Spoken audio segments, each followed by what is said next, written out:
Bienvenue Samuel! Merci, enchanté. Merci de ton temps, c'est cool, on va pouvoir un peu parler de toi, on va parler un peu de ton parcours, même si ça a été un peu compliqué au début d'arriver à trouver un moment avec le décalage horaire. Mais bon, on a réussi, donc c'est cool, on a une petite heure ensemble pour parler un peu de tout ça. Pour ceux qui ne te connaîtraient pas, parce que moi je te connais bien et je suis un peu ton travail depuis un petit moment, mais qui es-tu? Qu'est-ce que tu fais? Que fais-tu là? Qu'est-ce que je fais sur la planète Terre? J'essaie de survivre comme compositeur depuis 25 ans, compositeur de musique à l'image, jeux vidéo, télévision, film aussi. Je suis basé à Montréal.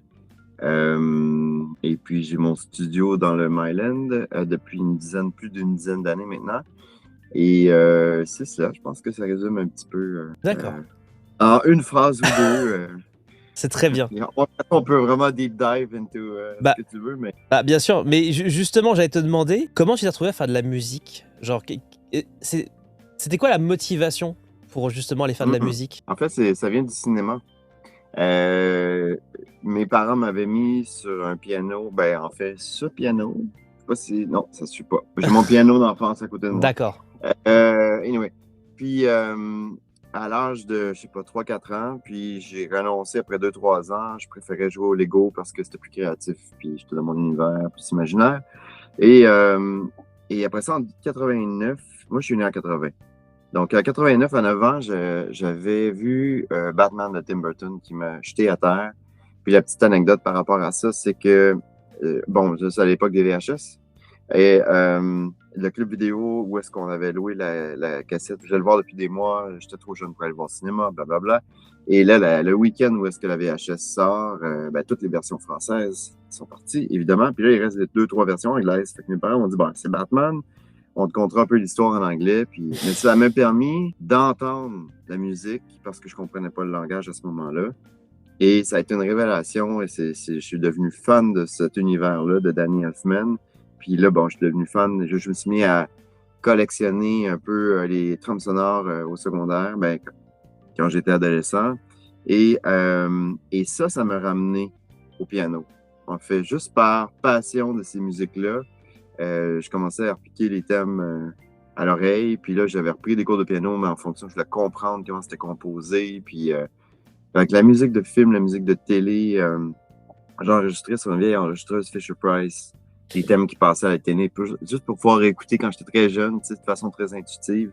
Fait que c'est vraiment cette fascination-là dans l'univers de l'image, de la télévision, du cinéma, que j'ai été happé par la musique. Mhm. Et c'est fascinant parce que je viens pas de la musique, je viens vraiment du cinéma puis du storytelling.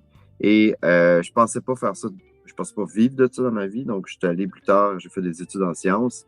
Et à un moment donné, je me suis comme brûlé les portes de sortie, slash mis à l'évidence que c'est de la musique que je voulais faire parce que je composais plus que je faisais mes travaux de maths, par exemple.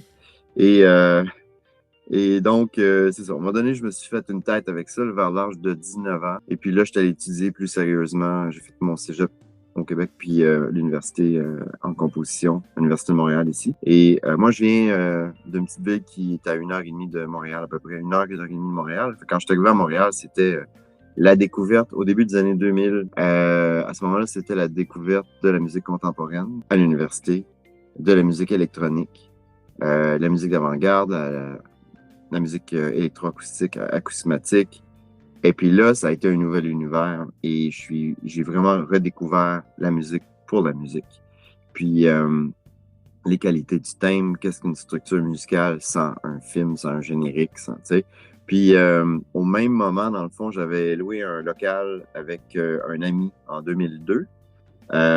Et ce studio-là, c'était plus des locaux que des studios, était au 3e étage d'une bâtisse où est-ce qu'il y avait un studio de post-production. Donc là, on mixait de la série télé, des films, et j'étais le seul musicien dans la place. Puis à ce moment-là, ça concordait avec l'arrivée des musiques stock, des banques de musique. Et en même temps, ça répondait à un besoin du fait que il y avait une multiplication des canaux télévisés. Et donc, j'ai rencontré des réalisateurs qui passaient dans ce building-là, puis j'étais le seul musicien, puis je leur avais dit, ben écoutez, moi j'ai le goût de faire votre musique, puis je suis prêt, j'étais étudiant à ce moment-là, fait que tant qu'à travailler dans un café ou pas, c'est la façon de me refaire mon pillage, j'ai accepté de faire pour le budget qu'il y avait de musique stock à l'époque. Et parce que comme les canaux télévisés étaient multipliés à ce moment-là. Tu sais, chaque chaîne principale avait après ça 10 chaînes. Tu sais, la chaîne maison, la chaîne pour enfants, la chaîne sport, la Hmm. documentaire, etc. Ben, c'est la même enveloppe gouvernementale qui est en haut, qui est juste splittée. Donc, les budgets, moi, j'ai pas connu les immenses budgets au Québec pour faire de la composition. Par contre, quand j'étais arrivé, ça me permettait de me démarquer, puis faire de la musique originale pour des forfaits. Dans le fond, c'était ma façon de faire mon PR réellement. Puis ben, je me suis monté un portfolio comme ça. J'ai fait des heures et des heures de séries documentaires, de magazines, de trucs que normalement on mettrait juste de musique stock maintenant. Là, ça se fait plus comme ça. Puis et de là, ben là, ça a été un peu comme le tissage de ma toile de réseau de contacts dans l'industrie. Et c'est plein de pigistes qui passent d'une maison de production à une autre. Donc, si un réalisateur ou un monteur qui m'aime bien, mais risque de m'apporter sur leur autre projet, puis ça s'est fait de fil en aiguille comme ça. Et là, je passe vraiment là, rapidement pour une réponse très élargie de la question. Mais donc, les 5 premières années de mes expériences professionnelles, c'était surtout en télévision et je faisais beaucoup de courts-métrages gratuits, des projets là, avec des amis réalisateurs qui étudiaient en cinéma. Et c'était vraiment pour parfaire mon portfolio, parfaire mon écriture, toucher au plus de styles possible. Mon style à moi n'était pas tant établi à ce moment-là. J'avais travaillé et exploré beaucoup de choses à l'université comme compositeur, mais c'était des concepts très, à la limite, philosophiques de la musique. Là. C'était expérimental, c'était la tête dans les nuages. Donc, quand mes projets télé à ce moment-là me ramenaient vraiment les deux pieds sur terre. Tu sais. Puis, et puis de fil en aiguille, après ça, j'ai touché à des plus grands projets, des Movie of the Week, c'est des films télévisuels qui m'ont emmené après ça à mes premiers feature movies. Après ça, j'ai fait un peu de projets de cirque, de danse contemporaine. J'ai touché à tout. J'ai fait de la publicité.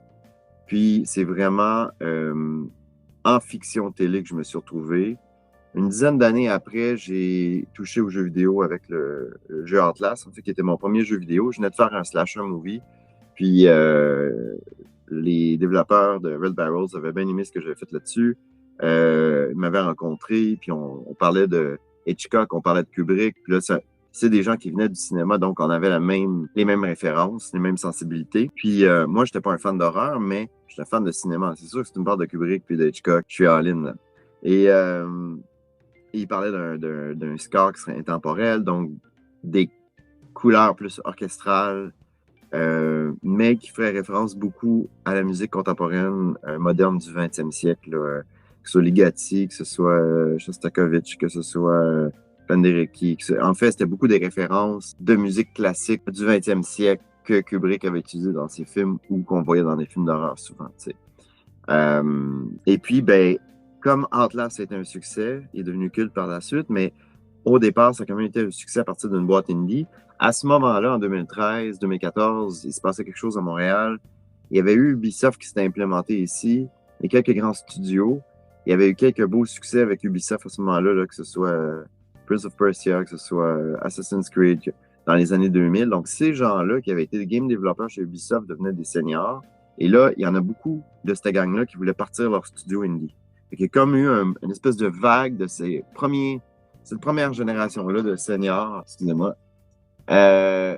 qui voulaient partir leur studio. Fait que là, du jour au lendemain, je me suis retrouvé un peu comme compositeur de musique de jeux vidéo montréalais. Parce qu'avant ça, Ubisoft allait chercher des gens à LA pour composer leur musique, pour X raisons. Puis je pense qu'il y avait une curiosité ou un intérêt à aller chercher un son plus hollywoodien. Mais là, on amenait quand même une nouvelle couleur qui était plus montréalaise, avec des studios montréalais qui partaient. Donc, il y avait vraiment un engouement, là, ça a duré 5-10 ans, là, de 2013 même jusqu'à la pandémie. Et puis, depuis la pandémie, dans le fond, ben là, donc, ça montait. J'ai fait Spider-Man après. J'ai travaillé sur un projet de Warner qui n'a jamais eu lieu, mais qui aurait pu être un genre de Batman, un reboot, quelque chose comme ça. Mais c'est devenu des années après Gotham Knights, en fait. Puis, pandémie est arrivée. Là, je travaillais avec une équipe. Et pandémie arrive. Là, je me ramasse seul dans mon studio. Puis là, je me retrouve je vais commencer à collectionner un peu les Moog modulaires. Je ramène mon piano d'enfance. Puis, je suis dans une espèce de quête de, OK, d'où je viens, où est-ce que je m'en vais. Là, je suis seul. J'étais habitué avec une équipe, peut-être quasiment plus un genre de music producer que c'est moi qui étais compositeur, mais c'est pas pareil que de retourner vraiment à son craft puis à faire toutes les étapes d'une création. Puis là, je me reconnectais beaucoup avec mon moi qui expérimentait des choses à l'université, mais j'essayais de l'ancrer en fait dans des séries télé plus indie.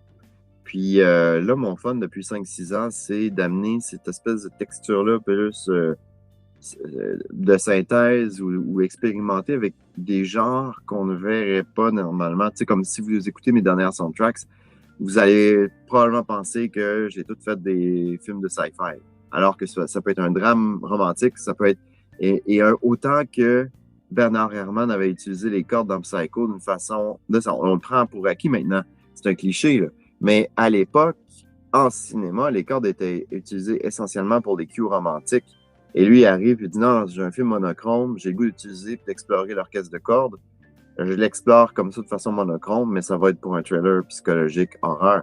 Et ça, c'était une nouvelle approche. Dans le fond, il venait de défaire la référence de l'utilisation des cordes au cinéma. J'aime explorer ce genre de nouvelles frontières-là de jusqu'où je peux aller avec une référence qui sera obvious comme des synthétiseurs dans un contexte qui est absolument pas sci-fi, mais pour explorer différentes émotions avec cet instrument-là qui m'est très cher maintenant, mais et très personnel surtout. Puis, donc ça, c'est mon fun en ce moment. Fait que voici d'où je viens, voici la musique, mon histoire en 5 minutes. C'est très bien parce que du coup, tu as anticipé des questions que j'allais poser. Donc, sur la partie justement jeux vidéo, j'allais te poser la question comment tu trouves C'est sûr. Du jeu vidéo. Et justement, toi, de base, tu jouais à des jeux vidéo ou pas du tout? J'ai joué à des jeux quand j'étais très jeune. Là. On parle de Mortal Kombat 1 et 2. Mario Kart, j'ai passé trop de temps là-dessus. Plus tard, j'ai joué avec des amis à Mario Tennis, mes assistants ici au studio les vendredis soirs. Mais quand j'ai rencontré les Red Barrel, c'était un peu le running gag parce qu'ils me disaient « Oh oui, t'es-tu un fan d'horreur? » Je suis comme « Non, pas vraiment. » Puis après ça, « T'es-tu gamer? » Je suis comme « Non plus, pas en ce moment. » Tu sais, j'ai pas de temps, je passe ma journée devant un écran dans mon studio. En sortant, je vais faire autre chose. Mais on s'était quand même connecté sur les références, comme je disais tantôt. Bien sûr. Mais plus jeune, oui, c'est sûr. J'ai eu ma secondaire, j'étais sur des jeux vidéo. Là. J'ai encore ici, quelque part dans mon locker, ma vieille Nintendo. J'ai une Super Nintendo. On avait vendu le Sega Genesis, mais en tout cas, c'est dans les années 90. Là, donc, et c'était intéressant parce qu'à chaque nouvelle console à l'époque, on passait de la 8 bits à la 16 bits. Mon Dieu, c'est comme. Bien sûr. Je me souviens combien de milliers de couleurs nouvelles il y avait. Puis après ça, je ne sais pas, c'était la 64 qui offrait après ça des millions de couleurs. Tu sais, là, il y avait des avancées énormes. Et en parallèle aussi, les jeux sur ordinateur, là, de Doom au premier Warcraft, après ça, Starcraft, qui était comme une autre avancée incroyable. Parce que là, tu sais, ça passait 2 ans, puis là, tu passais je me souviens plus c'était quoi le nombre de RAM, mais c'était absurde. Là. Mettons de 16 MB de RAM à 64 MB de RAM. Mais là, ça nous donnait des possibilités incroyables. Bien sûr. Et dans cette période-là, les derniers jeux qui m'ont marqué le plus, là, il y avait eu le GTA 3, qui était l'avènement des Open World, en fait, c'était la première fois. Et Vice City, là, dans ce coin-là. Là, on parle de 2003-2004. Puis Max Payne m'avait vraiment, vraiment touché au niveau du storytelling. Ouais. Puis il y a certainement, c'est très différent d'Atlas, on s'entend, mais il y a un vibe dans Max Payne qui était très cohérent dans le jeu. C'était vraiment un univers en soi qu'on rentrait. Puis ce feeling-là, c'est pas regarder un film, mais quasiment, c'est une expérience cinématographique, mais dans laquelle tu es impliqué comme joueur. Il y avait vraiment de quoi d'intéressant dans ce jeu-là. Il y avait eu Blade Runner aussi, le jeu, avant, qui donnait un peu ce genre de vibe-là, détective, tout ça, puis tu prenais plein puis t'évoluais avec le personnage beaucoup. Avant ça, c'était des jeux de plateforme, c'était des jeux de support. Il y avait, Zelda avait été vraiment, tu sais, RPG aussi, là, très... Zelda, c'est sûr que ça m'avait marqué plus jeune, mais j'avais jamais eu la patience de passer à travers les gros Final Fantasy. J'ai mes cousins qui, eux, passaient des heures et des heures et des heures là-dedans. C'était des geeks, puis ils jouaient à Dungeon Dragon. J'étais pas allé là, tu sais.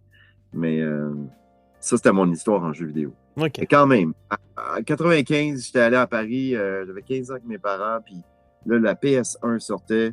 Puis moi, mon gros fun, c'était pas d'aller voir la Tour Eiffel, c'était bien sûr d'aller dans les arcades. Puis on avait joué à Mortal Kombat 3 avec mon frère, puis on était quand même assez avancé, geekness. vidéo, là, tu sais. Ok, c'est intéressant parce que dans le jeu vidéo, je trouve qu'il y a un peu deux teams un peu qui sont un peu représentés dans ceux qui créent des jeux vidéo. C'est pas mal de personnes qui auraient voulu faire de l'audiovisuel qui ont fait du jeu vidéo et ça se voit et ça transpire de ça. Tu prends par exemple tout ce que fait Hideo Kojima, ça transpire le cinéma mais par tous les pores.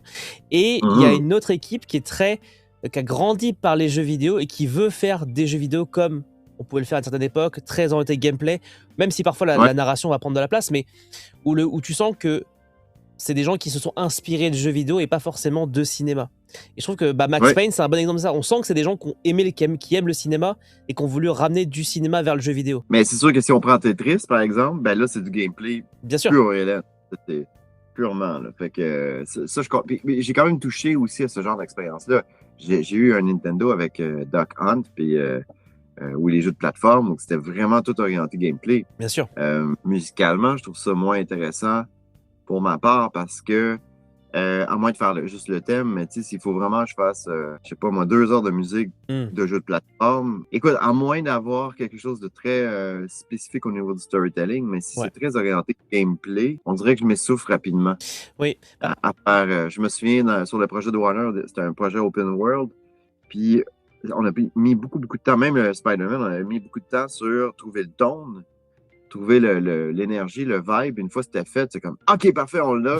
Là, ça m'en prend 50 comme ça, mais pas comme ça, tu sais. Là, j'étais comme, ouais, mais mettons, au bout de 10 heures de gameplay, psychologiquement, le joueur est rendu où, puis le personnage est rendu où. C'est important parce que ça me permet d'amener de la substance et non juste un thème d'action ou 50 thèmes d'action qui font à peu près toute la même chose, tu sais. Bien sûr. Je pense.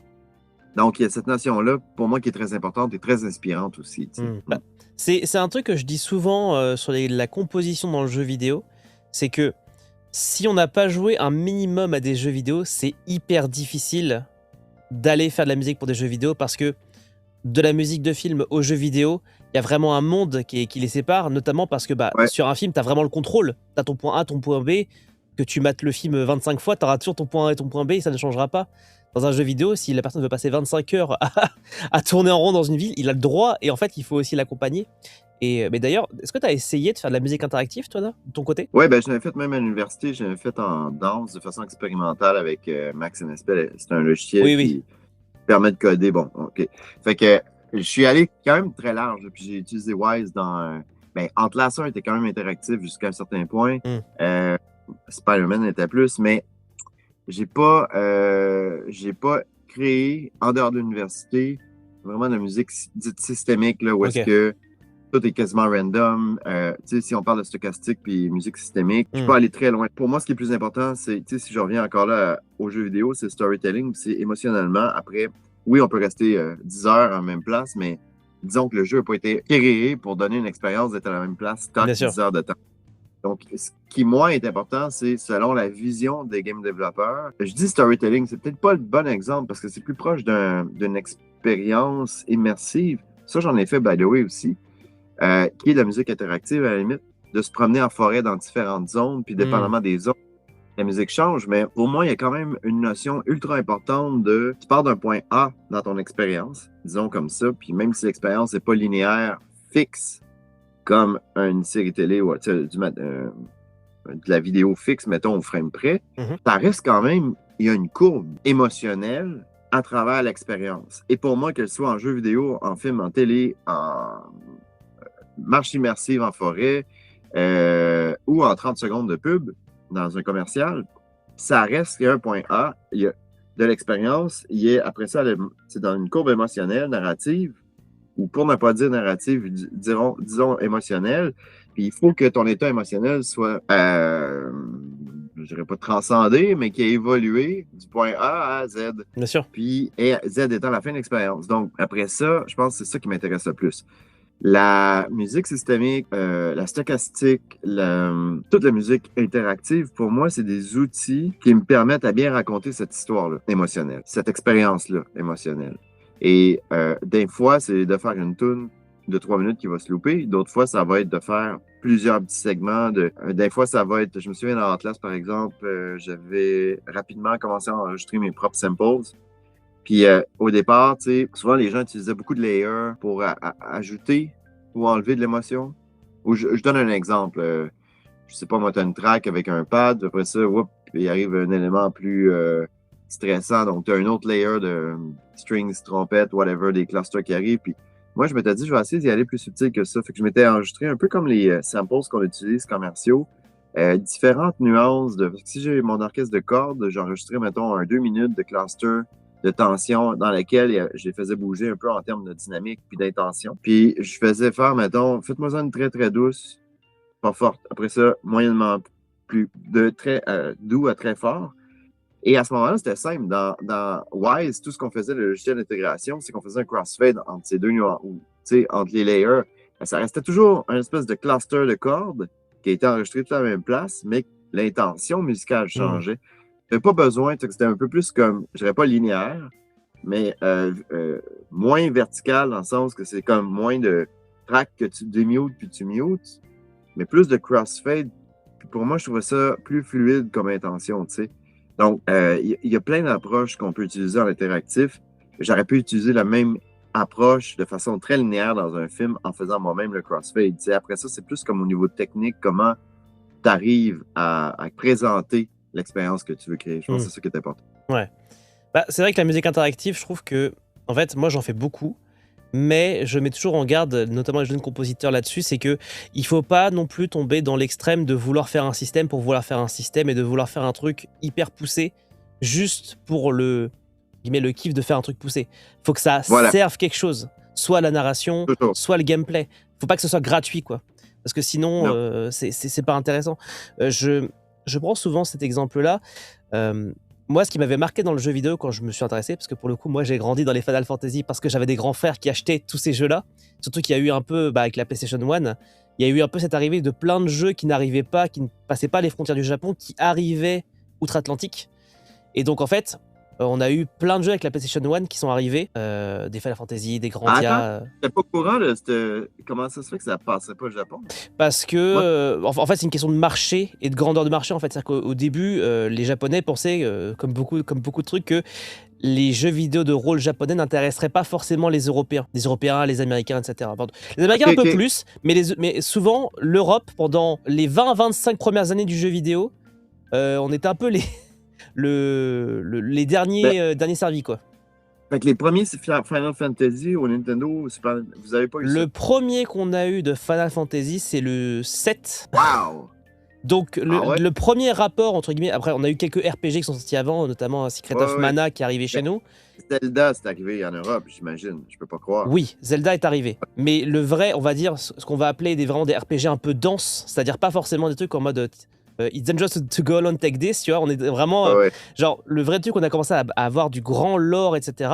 C'est vraiment avec Final Fantasy VII que les gens ont vraiment découvert le jeu de rôle japonais, ce qui a fait que le 7 est arrivé, et ils ont ressorti le 6 sur PlayStation 1 en Europe pour le faire découvrir aux gens. Mais le 7 ici a eu un impact incroyable aussi. C'est sûr que ça a été comme la démocratisation du RPG, mais oui, bien sûr.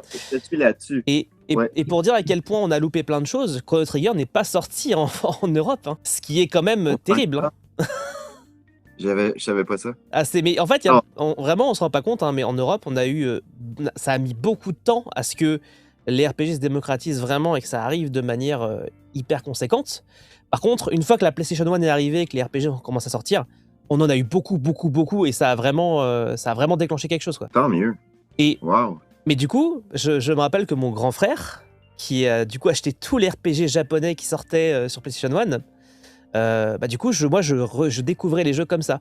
Et je me rappelle que moi, j'ai été extrêmement marqué par Final Fantasy IX, et j'en parle souvent parce que je trouve qu'en fait, le compositeur Nobuo Uematsu a vraiment un art de faire des boucles avec des variations d'intensité qui font que ça boucle, mais même si tu passes 2 heures dans le lieu, ça ne te dérange pas parce qu'elle s'écoute bien, que ce soit dans le jeu et même en dehors du jeu. Et je me rappelle...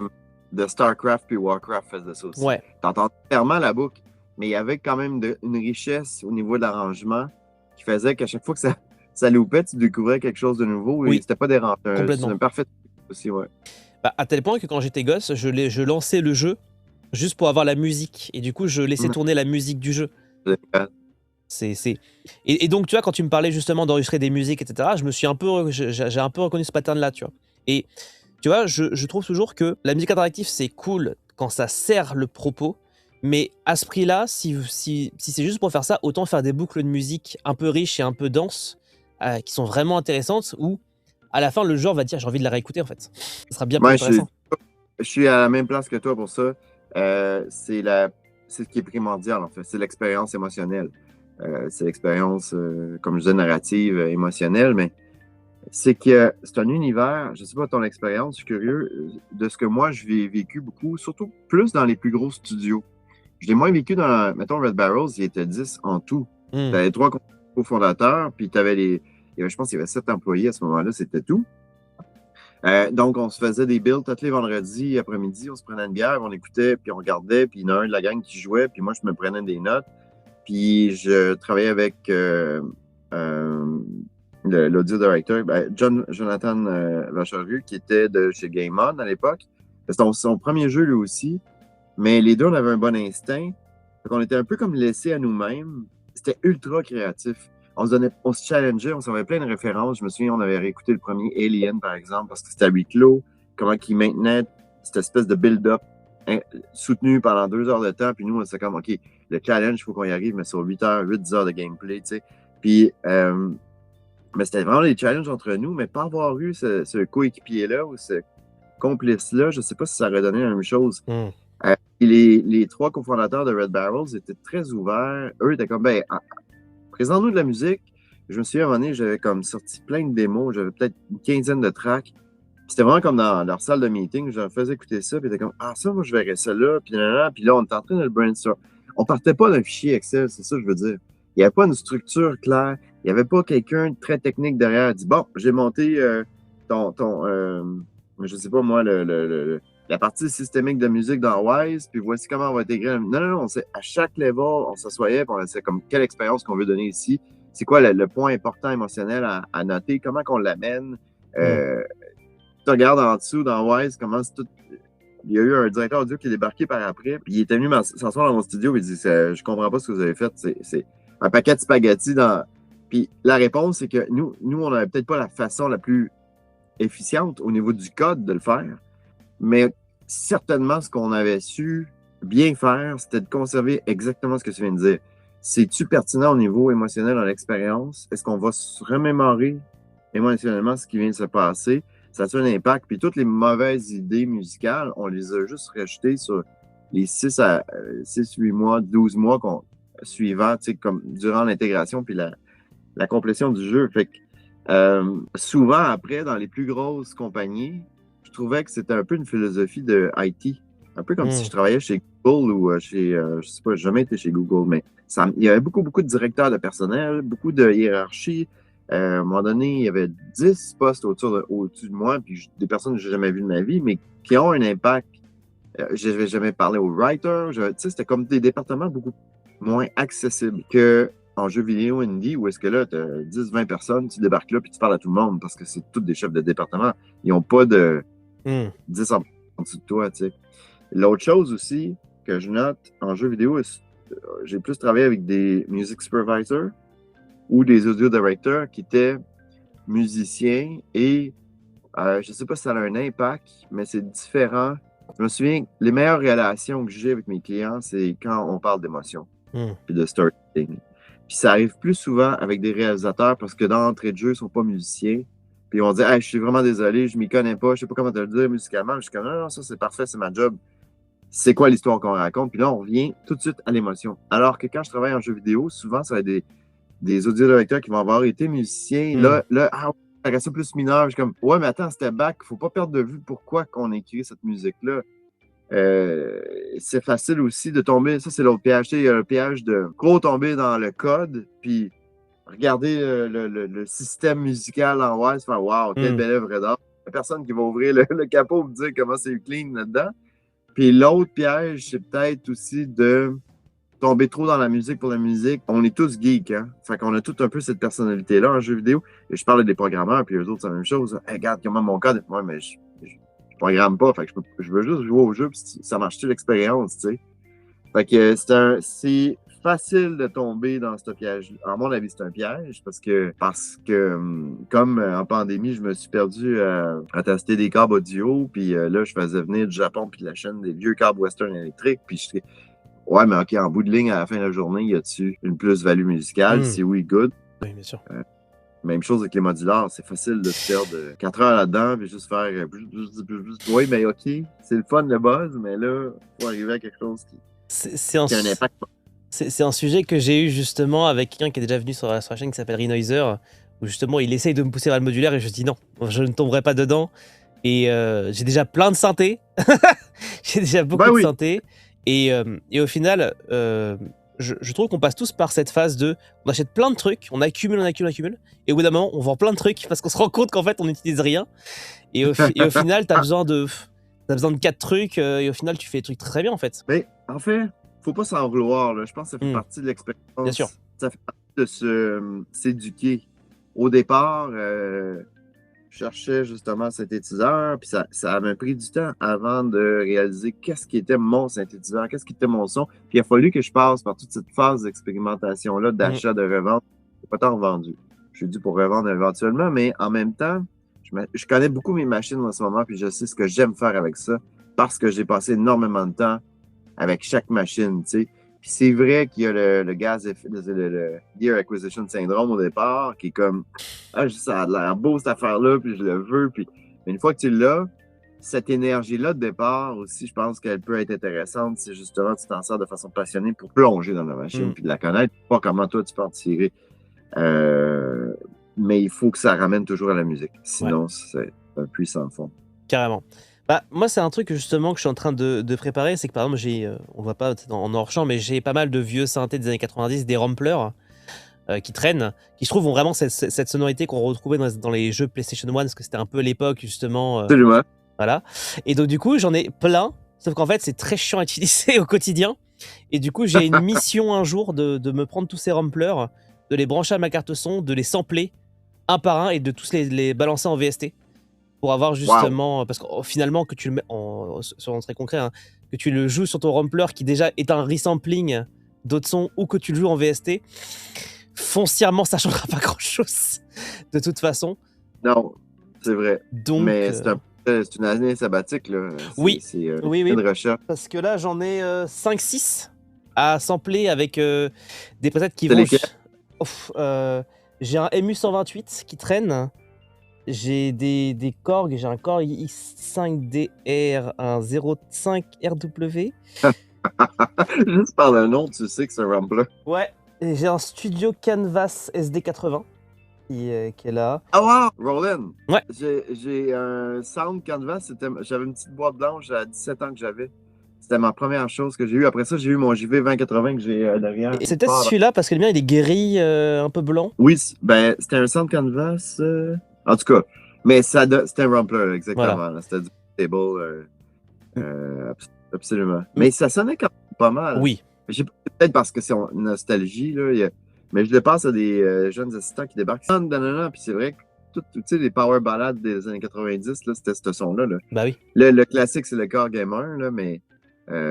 puis le 1080, je pense, de Roland. Le 2080 est un peu plus... Là, un peu plus riche, mais il est un peu moins... C'est pas de cheese, mais ça a un ton là, numérique froid là, de ces années-là, bien particulier. Mais... Complètement. Bah, moi, j'avais découvert justement un peu tout ce sujet-là, justement m'intéressant à comment on faisait les musiques sur PlayStation 1 à l'époque. Et donc, je suis tombé sur justement les synthés de le Roland, le SC88 Pro, qui a été poncé par tous les compositeurs japonais dans les années 90-2000. Et en fait, il y a 3 synthés qui ont été vachement utilisés. Il y a le Korg Triton, il y a le Wave Station, et il y a le SC88, c'est les 3. Et... Ah, le Titan, wow, ok. Et justement, moi, j'ai un truc un peu satisfaisant, c'est que parfois, je me balade dans les presets et j'entends un preset et je me dis « Ah, c'est le preset utilisé dans tel morceau de tel jeu. » C'est toujours un peu... J'ai l'impression de découvrir le secret de la potion magique à chaque fois, quoi. Il y a un truc un peu magique de dire « j'ai découvert quelque chose que je ne pensais pas découvrir un jour. » Ça m'a fait ça avec quoi donc? Ça va me revenir, mais oui. J'avais eu à un moment donné une expérience comme ça, je suis comme, ah, ça, ce son-là. Mais c'est embêtant de savoir que finalement, c'était juste un preset où, tu sais, on accorde quelque chose de... Je vais pas dégrader quoi que ce soit. C'est ça, je me souviens pas de l'exemple précis, mais je me souviens de ma réaction. C'était comme, ah, c'est ça. C'est juste un. Mais il y a eu plusieurs exemples comme ça en soundtrack. Si tu vas sur YouTube, tu peux les geeks qui retrouvent toutes les. Ah C'était des oui. presets, tu prenais une note, puis ça faisait comme une gamme, où je me souviens pas si c'était Ex Machina ou un thème comme ça, que c'est comme, ah, wow, c'est super. Finalement, ça vient d'un vieux film des années 90. C'était une note, un genre de omnisphère, mais hardware, là, look, puis ils faisaient tout l'arpégiateur qui est la mélodie-ish, qui était iconique dans ce score-là. Puis j'étais comme, ah, ok, c'était juste ça. Ah ouais, Mais c'est très particulier. Hein. Moi, je sais que par exemple, j'ai ça avec. Si tu utilises un peu de banque contact, ça te parlera peut-être.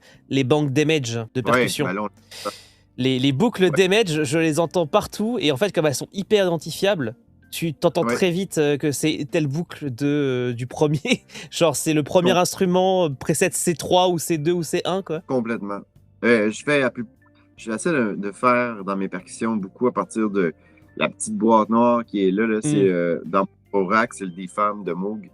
C'est un genre de synthétiseur drum machine. C'est pas un drum machine comme un 909 ou un 808, mais c'est vraiment un synthétiseur, mais designé pour arriver à des sons de percussion. Puis il y a un côté très industriel que j'adore. J'essaie de toujours synthétiser mes choses le plus possible. Bien sûr. Mais c'est plus long, mais ça donne cet aspect-là plus authentique-ish, on dirait. Là. Bien sûr. Mais encore là, whatever works.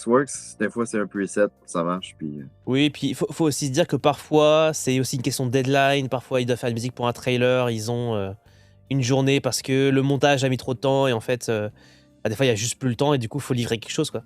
Donc... Mais là, puis, en fait, ce qui est intéressant, je l'expérimente pour la première fois dans ma vie, mais tu sais, plus jeune, on me disait toujours les modes, ça revient aux 20-30 ans et tout. Mais là, les années 90 reviennent en force. Ouais. Donc, le trip-hop, le drum and bass, la techno, puis je trouve ça vraiment intéressant parce que là, je ressors mes premières loops d'il y a 20-25 ans quand j'ai commencé, qui étaient à la mode.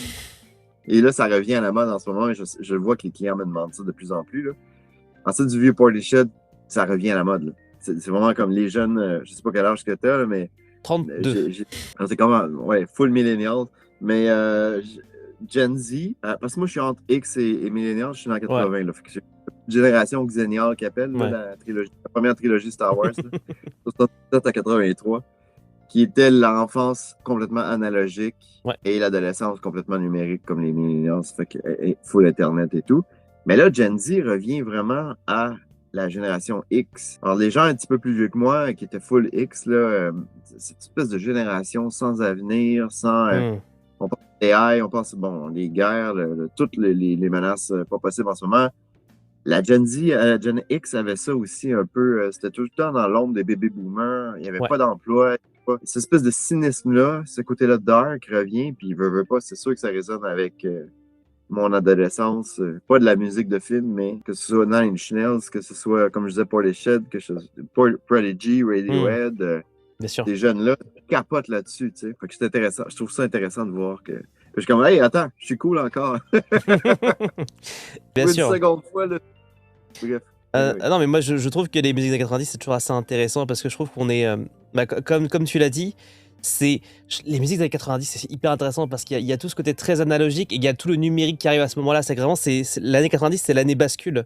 On est passé de les bandes magnétiques où il fallait tout découper à Pro Tools et le numérique, et ça coûte moins cher et donc on peut faire plus, on peut se permettre de faire des erreurs et donc transition, l'arrivée vraiment des synthés de manière vraiment hyper présente, alors qu'avant c'était un peu plus de niche, tu vois.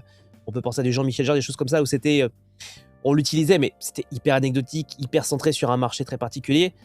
Les années 90, c'est vraiment le moment où ça devient accessible en termes de prix, donc on en a de plus en plus. Il y a quand même eu toute la synthwave des années 80. Oui. Pop, tu sais, dans le sens que... Mais c'est pas la même énergie du tout. Non. Les années 80, à mon avis, c'était plus les baby boomers qui avaient quoi, 20-30 ans. Avec cette espèce d'énergie-là, on est dans l'esthétisme, qui est revenu beaucoup dans les années 2010. Ouais, avec Kavinsky, tout ça, ouais. Exactement, cette quête de l'esthétisme, de quelque chose d'un peu plus poétique. On est dans l'absolution, on a quelque chose qui est complètement déconnecté. Mais je pense qu'il fitait aussi avec, tu sais, si on prend, mettons, Wall Street ou Miami Vice, ou vraiment, c'est ces icônes-là des années 80, Ouais. le financier poudré cocaïnomane, mais qui est dans cette espèce de quête de grandiose, on le reconnaissait beaucoup dans les années 80, alors que dans les années 90, cette esthétique-là que tu décris, ce qui revient entre la fin de l'analogue, vraiment le début du numérique, mais avec une intention ultra brute, Ouais. ultra raw, avec avec un espèce comme je disais tantôt, cynisme ou no bullshit, en fait. Ouais. Marre de l'esthétique, c'est de l'émotion pure, et c'est intéressant parce que oui, Pro Tools, mais Pro Tools est utilisé. Mais je pense à Björk, par exemple. Ouais. Je pense à Nine Inch Nails, Downward Spiral. Je pense à où est-ce que oui, Pro Tools est utilisé, mais d'une façon très froide, très crue, très dans ta face. Complètement. Puis il y a un retour c'est un peu le même genre d'énergie des années 70, mais absolument pas rock prog. Là, on est vraiment dans retour à l'énergie, à l'émotion, mais avec la nouvelle technologie qui s'est présentée là. C'est un peu mon feeling. Puis je sens que c'est ça qui revient en ce moment. Beaucoup. Ouais, puis de toute façon, on revient beaucoup. Enfin, là, c'est un peu. C'est intéressant parce qu'il y a eu un gros retour de l'analogique avec le retour du vinyle. Il y a eu beaucoup de. On a ressorti des préamplis aussi, beaucoup, pour aller rechercher la chaleur, ressortir un peu ce truc-là. Et c'est vrai que les années 90, c'est très raw, comme tu l'as très bien dit. Avec, tu vois, on peut penser à des groupes comme Nirvana où c'était l'énergie la plus énervée possible. Exact. Et les musiques Le band de électroniques. garage, justement, qui Bien était sûr. comme, hey, on est juste là pour l'énergie puis l'émotion que ça allait dégager. Le reste, on s'en fout. Même dans la musique électronique, on avait ce truc-là d'aller chercher. Enfin, ça a amené vers les rave parties où ça allait de plus en plus, ça tapait de plus en plus fort pour justement aller chercher ce truc un peu le plus agressif, le plus énergique possible, quoi. Donc c'est vrai que c'est assez intéressant. Vivement les années 2000, du coup. Vivement dans 10 ans quand ça sera les années 2000. Je suis assez curieux de voir ce que ça donnera. Je pense qu'il y a un retour à l'esthétique. Ça va être. Pour moi, je vais être curieux de voir qu'est-ce que tu vas trouver là-dedans. Parce que pour moi, au début des années 2000, il y a des trucs exceptionnels qui sont issus des années 90. Je pense, mettons, KD Amnesiac de Radiohead. Pour moi, mais ça, c'est la continuité des années 90, mais moins rock, plus électro.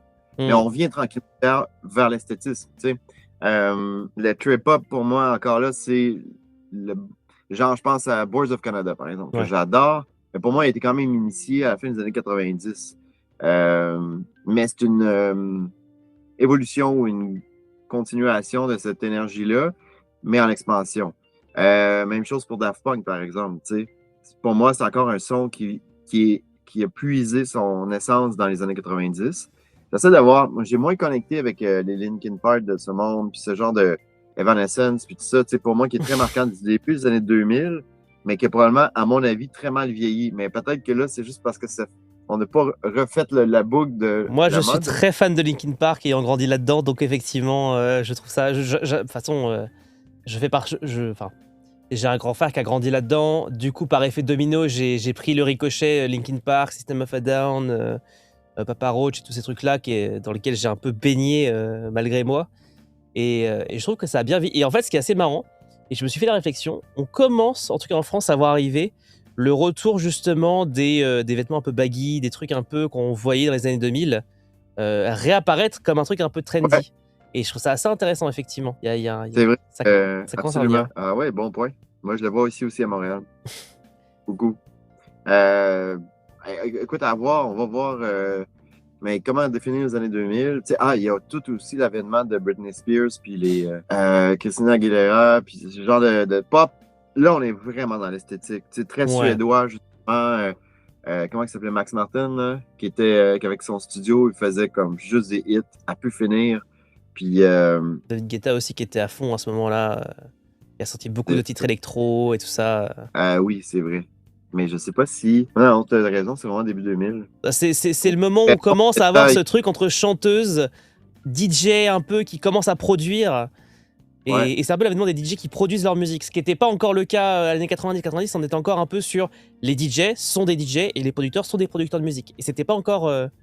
Ça, c'est pas vrai. Daft Punk. Oui, Daft Punk, c'est l'exemple 1. C'était des producteurs. Tu sais, la French Touch, c'était des producteurs dans leur bedroom. Je Mais pense que ça a commencé vraiment dans les années 90. Mais Guetta, à mon avis, il a commencé dans les années 90. oui, il a commencé à 90, mais en fait, il faisait beaucoup de sampling, en fait. C'est-à-dire que j'ai regardé un petit peu ce qu'il faisait, et en fait, il écoutait beaucoup, enfin, les années 90, on était beaucoup sur le sampling, hein. Il y avait, la French Shot, c'était beaucoup de, on écoute des idées des années 80, on écoute des boucles et des boucles et des boucles, et on trouve ah, là, on peut choper ce Ouais, bout-là, ce bout-là, ce bout-là, ça fait un nouveau morceau. Et les années 80 et exact. les années 2000, je trouve que c'est plus, on va avoir des synthés, on va produire des morceaux sans le sampling, parce que je pense qu'il y a eu aussi, je pense qu'il y a eu pas mal d'histoires de droits d'auteur, de problématiques de droits Oui, d'auteur qu'on fait que, bon, on s'est un peu calmé sur le sampling, qui était un petit peu peut-être un peu poussé. Bah, je sais qu'en France, le sampling, bon, dans la musique électronique, on en a beaucoup eu, dans le hip-hop aussi beaucoup, et il y a eu des problèmes de droits d'auteur. oui, Donc peut-être que c'est pour absolument. ça aussi que ça a poussé les gens vers le fait de produire à 100% sans resampler, même si c'est un peu dommage que ça a quand même une esthétique quand même très cool. Attends, donne-moi une toute petite seconde. Vas-y. OK. Parfait. Mais oui, très très bon point. Puis c'est vrai que le retour, retour. C'est vrai que à ce moment-là, je me souviens, moi j'étais à l'université au début des années 2000. Et puis, encore une fois, tu sais, c'est un peu la continuité de ce que je t'expliquais en jeu vidéo là, des années 90. C'est qu'à chaque laptop que Mac, tu sais, je me souviens, Pro Tools, on passait de 8 pistes à 16 pistes. Il y avait encore cette espèce de. À chaque année, on avait le droit d'un nouveau goodies, tu sais. Et les jeunes, j'ai des stagiaires ici qui sont étudiants à l'Université de Montréal en ce moment. Puis eux, ils avaient 13 ans il y a 7-8 ans, en 2015, mettons, ou 2016-2017. Il y avait déjà une infinité de tracks, Mhm. une infinité de plugins de VST qui sonnaient déjà. Juste les convertisseurs de leur laptop, ça fonctionnait. Fait que c'était plus la même logique de ah oui, dans 2 ans, je vais être capable de faire ça. Ou si je jumelle 2 tours ensemble, comment je peux les synchroniser pour avoir, mettons, 200 tracks audio, tu sais, dans Pro Tools, par exemple. Donc, il y avait vraiment quand même cette espèce de limitation-là technologique qui n'existe plus, mais qui ouvrait juste assez pour commencer à produire ses propres affaires, comme exactement ce que tu viens de dire, sans sampler, sans avoir le gros studio non plus. C'est pour ça que moi, j'ai réussi à m'insérer, si on fait un retour au début de ma carrière. Les producteurs de télé ne comprenaient pas comment je faisais. Là. Avec un ordi, tu es capable de produire de la musique dans ta chambre? Ouais, mais j'avoue qu'avoir été 6-7 ans plus tôt, j'aurais pas pu faire ça. Non. Là, mon collègue ici avec qui on a fait le studio, il y a 8 ans, on a 8 ans de différence. Lui, ses premières années, il était assistant, il faisait le café dans un gros studio. C'est vraiment le 8 ans de différence. Parce que comme je dis, là, l'exénial, il a touché un peu à... Quand j'ai commencé au cégep, c'était les gros studios, mais quand je suis sorti à l'université, le cégep, c'est... je sais pas si c'est... c'est après le secondaire, donc mettons à 17 à 19 ans, là, avant d'arriver à l'université. Donc, de mes 16-17 ans à 22 ans, c'est un game changer parce qu'à 22 ans, j'étais capable d'avoir un ordinateur dans ma chambre et produire. Et oui, je le faisais, mais en midi avec mes rumblers quand j'étais plus jeune. Mon premier ordi, je l'ai eu à 16 ans, puis c'est une petite boîte grise-blanche. Là. Après ça, j'ai eu mon JV 2080. Je me souviens, j'avais un recorder de Roland, un VS 1680. C'était hot. Là. En plus, j'avais le graveur CD. Ah oui. Qui était en SCSI à l'époque. Ça me permettait d'enregistrer 8 pistes. Tu sais, pour vous dire à quel point on part de loin. Là. Mais je pouvais le faire dans ma chambre. Bien sûr. Mais à l'université, j'étais capable d'avoir tout ça dans un ordinateur pour la première fois. Puis là, c'était assez solide. Puis je pouvais créer beaucoup de choses à partir de ça. Carrément. Bah, il y avait l'avènement des Virtual Analog Synths aussi. Oui. J'ai un Nord qui a été mon premier synthétiseur. Parce que là, j'avais vraiment accès à créer un son, mais tout était numérique à l'interne. Et ça avait un son, ça aussi. Puis ça s'est retrouvé dans un paquet de ces productions-là. Tu parles du début des années 2000. Les Access Virus, les Nordlead, tu sais, ça, c'est pas les Rumplers, mais c'est les synthétiseurs qui étaient précurseurs du retour de l'analogique.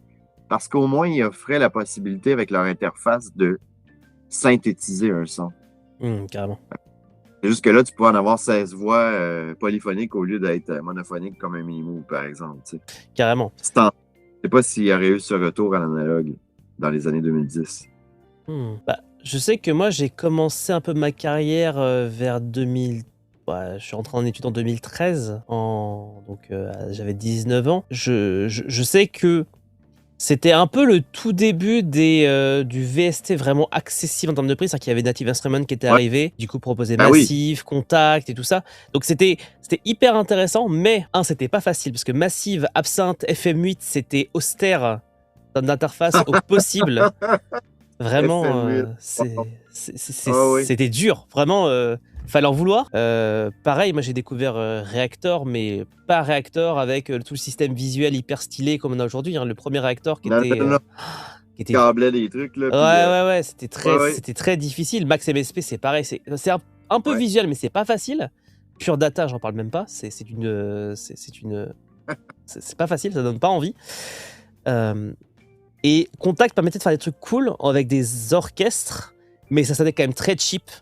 Ça marchait, mais c'était très cheap. Franchement. Ça dépendait des bandes de son. Ouais, mais Ça... à l'époque, c'était vachement Symphobia, par exemple, qui était au top de ce qu'on demandait. Il y avait Spitfire, c'était le début de Spitfire avec Albion 1, 2, 3 et tout ça. Donc, il y avait quand même Vienna Symphonic Vienna, oui, c'est vrai.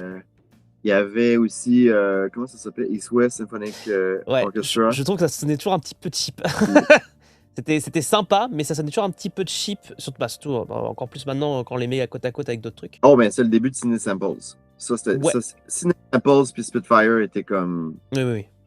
Il amenait le sampling à un autre niveau à ce moment-là. On avait besoin de ça, puis ça c'était intéressant parce que quand tu es arrivé donc en 2013, pour moi, on arrivait... Tu sais, j'ai l'impression que ça fait comme 10 ans que Spitfire a des redites. Là. Ouais. Oui, c'est amélioré, mais après, je pense BBC Orchestra, ça doit faire quoi? Ça déjà de ça? Ou plus même? Ça a été comme... 7 ans, je pense. 7 ans. Depuis ce moment-là, moi, je trouve que ça, c'est le dernier milestone accompli. Ouais, je suis d'accord. Après, j'ai l'impression que c'est plus le AI qui va débarquer. Là. Je sais que quelqu'un me parlait c'est un AI qui fait de la voix. Mais ils ont sorti un violon aussi. Ouais. J'ai été... justement, toi, tu viens d'en parler. Pour moi, je pense que la prochaine étape pour vraiment passer un gap technique, c'est ça. C'est l'IA, parce qu'en fait, c'est le seul moyen. Parce qu'en fait, le problème, c'est qu'on a tellement atteint un niveau poussé dans le sampling, le resampling, la granularité pour avoir un instrument hyper réaliste. Le seul chemin après, c'est d'avoir un truc d'IA. Et j'ai été contacté. J'ai pas encore donné suite, parce que je ne sais pas ce que j'en fais. Mais j'ai été contacté par justement une marque qui fait ça, qui fait du saxophone, du violon, etc. en IA. Je pense que c'est cette marque-là. Il y en a une qui est un peu en avant de tout le monde en ce moment. Là. Tu vas juste rentrer dans ton MIDI, puis il fait toutes les articulations. Selon les intentions que tu écris. Mais c'est intéressant parce que on est dans la continuité de ce qu'on fait dans Contact, et encore un peu plus intéressant parce qu'en plus, quelque part, c'est encore resimplifier la composition, parce que aujourd'hui, si tu veux avoir un instrument qui sonne bien en virtuel, faut que tu fasses ta mélodie, ensuite il faut que tu fasses tes expressions pour que ça sonne bien, il faut que tu règles bien tout. Ça te demande quand même un temps de préparation pour avoir un truc sympa. Il y a un monde où on arrive à quelque chose qui sonne hyper réaliste en 3 minutes, quoi. Par contre, je l'entends. Je sais pas si je l'entends. Il y a encore des défauts, des artefacts numériques. Oui. J'ai l'impression que c'est intéressant qu'on pourrait essayer... On parlait de Linkin Park tantôt, puis Evanescence. Mettons qu'on va sur Suno, là, on sort peut-être du topic de question. Là, recadre-moi si tu as besoin. Mais quand j'ai découvert Suno l'année passée avec un ami, là, on a passé une soirée de temps à prompter plein d'affaires. J'ai vu les limitations de ça. J'étais impressionné. Et les AI, ça fait ça aussi, là. Ouais. Ça fait quelque chose de très flamboyant, impressionnant dans une direction. Puis l'erreur qu'on fait, c'est de spéculer que ça va faire tout le reste de la même façon. Tant que c'est pas fait, c'est pas fait. Sinon, puis avec tout ce qu'on voit de l'AI en ce moment, ça, c'est mon impression très personnelle. Peut-être que je me trompe complètement. Peut-être que ça va vraiment nous ravager comme race. Mais j'ai le feeling que par rapport à Suno, l'audio, c'est comme si tu utilises Melodyne des fois. Ouais. Melodyne me donne ce genre de tone-là. Ça dure ton. C'est comme si c'était un morph audio. Tu sais, c'est comme si tu prenais 3-4 masters de tunes de Linkin Park, mettons, ou Evanescence, puis justement, ce ton-là, il le reproduit assez bien, ou des vieilles chansons françaises enregistrées des années 60. Puis, mettons, je le prompt, j'en fais-moi une chanson à un genre de... Je voudrais un pastiche de Carla Bruni, par exemple, tu sais. Elle me sortirait quelque chose avec un ton, puis je me dis, OK, mais moi, je comprends que ça a été enregistré sur tape, que ça a le ton de tel micro à tube, que ça a dû être mixé dans une console des années 60. C'est cette vibe-là. L'IA ne le comprend pas, ça. Je veux dire, bien sûr. Recréer. Même chose avec Linkin Park, on en parlait, ou Evanescence. Je l'entends, le son des Rosetta ou de ces convertisseurs-là des années 2000 qui étaient très durs, mais très en ciseaux, tu sais, comme très en rasoir, là, très mid, très poussé dans une direction. Ce genre de ton-là de compression, je sais pas si c'est les, comment ça s'appelle, les distressors qui venaient d'arriver à l'époque qui permettaient une espèce de compression, mais il y a un ton de mastering très précis de ces années-là. Ça, Suno va te le recréer. Puis je me dis, OK, pour le recréer, c'est parce qu'il l'a copié. Oui, complètement. C'est un master. Il part des masters, puis c'est comme si ça faisait un genre de Melodyne qui morphait des pistes audio ensemble. J'ai l'impression que c'est comme ça que ça crée cet engin-là, tu sais. Ça fait pas ce que nous, on fait à partir de pistes qu'on est en train de composer avec des différentes mélodies. Bien sûr. Builder, produire, ça produit pas la nouvelle musique, tu sais. Mais ça crée un artefact numérique, une dureté dans le son que j'entends. Je trouverais ça dommage que les nouveaux samples, parce que pour venir au logiciel qui permettrait de recréer, mettons, des orchestres, des maquettes orchestrales, ça, c'est sûr qu'il va y avoir ces artefacts-là. Par contre, ce qui est vraiment intéressant, je pense qu'au niveau de la synthèse sonore, ça pourrait ouvrir des nouveaux horizons incroyables dans cette espèce de morph. Je sais pas comment c'est fait là, en arrière, là, mais comment ça génère de l'audio. Ça peut être vraiment intéressant si on dit, OK, fais-moi un son qui est un mélange d'un violoncelle avec un grincement de porte, avec je sais pas, un bruit de bateau, par exemple. Tiens, fais-moi un nouvel instrument, puis là, ça pourrait le créer. Mais on dirait que ça n'a pas été poussé pour générer ça en ce moment. En fait, la problématique, c'est que déjà, Suno, ça n'a pas été créé par un musicien, ça a été créé par quelqu'un qui comprend l'industrie musicale et du coup, qui pour lui, son but, c'est de faire en sorte que les gens puissent faire de la musique plus vite pour les vendre plus vite. C'est un peu le mécanisme. Pour avoir testé Suno, ça marche bien, mais si et seulement si tu l'utilises bien. C'est-à-dire que j'avais testé avec juste un prompt pour voir ce que ça donnait, je trouvais ça un peu décevant. Quand tu prends le temps de te dire, ok, comment j'écris des paroles et que tu lui donnes une structure musicale en disant refrain, tu vois, toute la structure. Et que tu te dis, ok, je fais des paroles pour que ça sonne et que ça, qu'en termes de rythme, ça fonctionne, tu lui donnes ça, mais alors là, tu as un truc incroyable. Et c'est là où j'ai eu les meilleurs résultats. Parce qu'en fait, tu donnes ça à n'importe qui, il sait pas quoi, enfin, quelqu'un qui ne sait pas faire de la musique ne saura pas utiliser Suno à 100%. C'est impossible. Parce qu'en fait, il faut avoir un minimum de sensibilité, de compréhension de comment marche la musique. Et quand tu la comprends, tu sais que, moi je m'amuse avec Suno, hein, je me suis amusé, j'ai fait genre, je lui ai donné vraiment la structure à chaque fois, je lui disais chorus, verset, chorus, bridge, solo, chorus, outro. Et là, il te fait un truc, tu te dis, ouais, là c'est cool, en plus que je lui ai donné toutes les paroles et ça marche bien. Mais évidemment que ça reste du repompage de choses qui existent déjà. Il peut pas inventer un nouveau truc, il peut que réinventer ce qui existe déjà. Et de deux, il y a des artefacts. Bon, ça s'est amélioré, mais il y a toujours beaucoup d'artefacts audibles de trucs. Et en plus, il y a un truc avec la musique faite par IA que je perçois très fort, c'est que tu l'écoutes. Parce qu'il y a sur YouTube, il y a beaucoup de playlists de musique faite par IA. Tu l'écoutes, et au bout d'un moment, tu te dis, mais c'est inintéressant, et ça donne mal à la tête. C'est-à-dire que je suis tombé sur une playlist musique PS2 IA, je sais pas quoi, et en fait, je l'ai mis sur ma télé, puis j'écoute, et je fais mon ménage ou mon rangement, je sais plus, et au bout de 10 minutes, je me dis, mais c'est nul, qu'est-ce que j'écoute? Et je regarde la description, musique générée par IA. C'est ça qui me dérange, que j'arrive pas à situer ce sentiment un peu de malaise. Et le problème, c'est que l'IA ne peut pas réussir à faire un truc. Par contre, je suis assez convaincu comme toi que sur le resampling, sur justement le fait d'aller chercher les petits trucs, avec encore un peu de boulot, on peut avoir un truc intéressant. Et si on pouvait avoir un mélange entre ce que propose Spitfire avec sa technicité, son expérience et de l'IA, pour justement aller chercher les petits défauts et réaligner tout ça, je pense qu'il y aurait moyen d'avoir des trucs encore un peu le step au-dessus. Et effectivement, pour des synthés, pour de la synthèse granulaire, pour des choses un peu comme ça, où on va aller chercher des trucs comme ça, y a peut-être un monde où on va avoir peut-être, je sais pas, tu prends ton Arturia Pigments ou ton Vital et tu mets un prompt et ça te fait un premier preset. Ça serait très intéressant, mais je pense que c'est trop niche pour que ce soit développé. L'affaire avec l'AI à date, c'est faut que ce soit un marché de masse, que le database soit tellement immense pour qu'il arrive à faire de quoi qu'on ne sente pas trop, que ce soit l'influence, mais on sent très, très, très bien. Moi, le feeling avec l'IA, c'est même beaucoup en visuel. Ça me donne toujours le feeling que je connais ça, mais j'arrive pas à mettre le doigt dessus. Comme, ah oui, je connais cette pièce-là, elle existe déjà, je l'entends. Non, mais c'est pas pareil. Puis c'est pas un pastiche, mais c'est un feeling de, ah, ben, je connais ça, je reconnais cette sonorité, je reconnais cet univers, mais c'est pas ça. Et puis oui, je suis tout à fait d'accord. Il y a beaucoup de vidéos sur YouTube là, qui sont générées par l'IA, là. Puis que ce soit des conseils de finance à trucs philosophiques de Carl Jung ou peu importe. Puis à un moment donné, c'est n'importe quoi, la structure, c'est n'importe quoi. Fait que je suis d'accord avec toi que si tu es très précis dans tes demandes, au niveau structurel, ça va. Mais ChatGPT, je commence à le reconnaître déjà dans sa façon de même ceux qui demandent à ChatGPT de leur prompter, c'est-à-dire pour, je sais pas moi, les YouTubers et tout, là, je reconnais un peu le genre de structure qui revient souvent, tu sais. Puis, qu'est-ce que je m'en allais avec ça? Ouais, ce que j'ai fait avec Suno, dans le fond, c'est que j'ai prompté le pitch qu'on m'avait donné pour Atlas, juste par curiosité. Et c'était vraiment de la merde qui est sortie. Puis je me suis dit, bon, OK, ma carrière n'est pas en jeu encore. Mais, ouais, je disais, OK, ben, fais-moi la musique pour un jeu d'horreur. C'est un survival horror, c'est un huis clos. C'est un jeu qui va durer à peu près 8-10 heures. Psychologiquement, il faut que le joueur. Oui, pas de problème, je te fais ça. C'était 3-4 pads, glauque. C'était poche, c'était vraiment poche. Fait qu'il y a des choses qui fait bien. Pourquoi? Parce qu'il n'y a pas assez de data, à mon avis, de cumuler.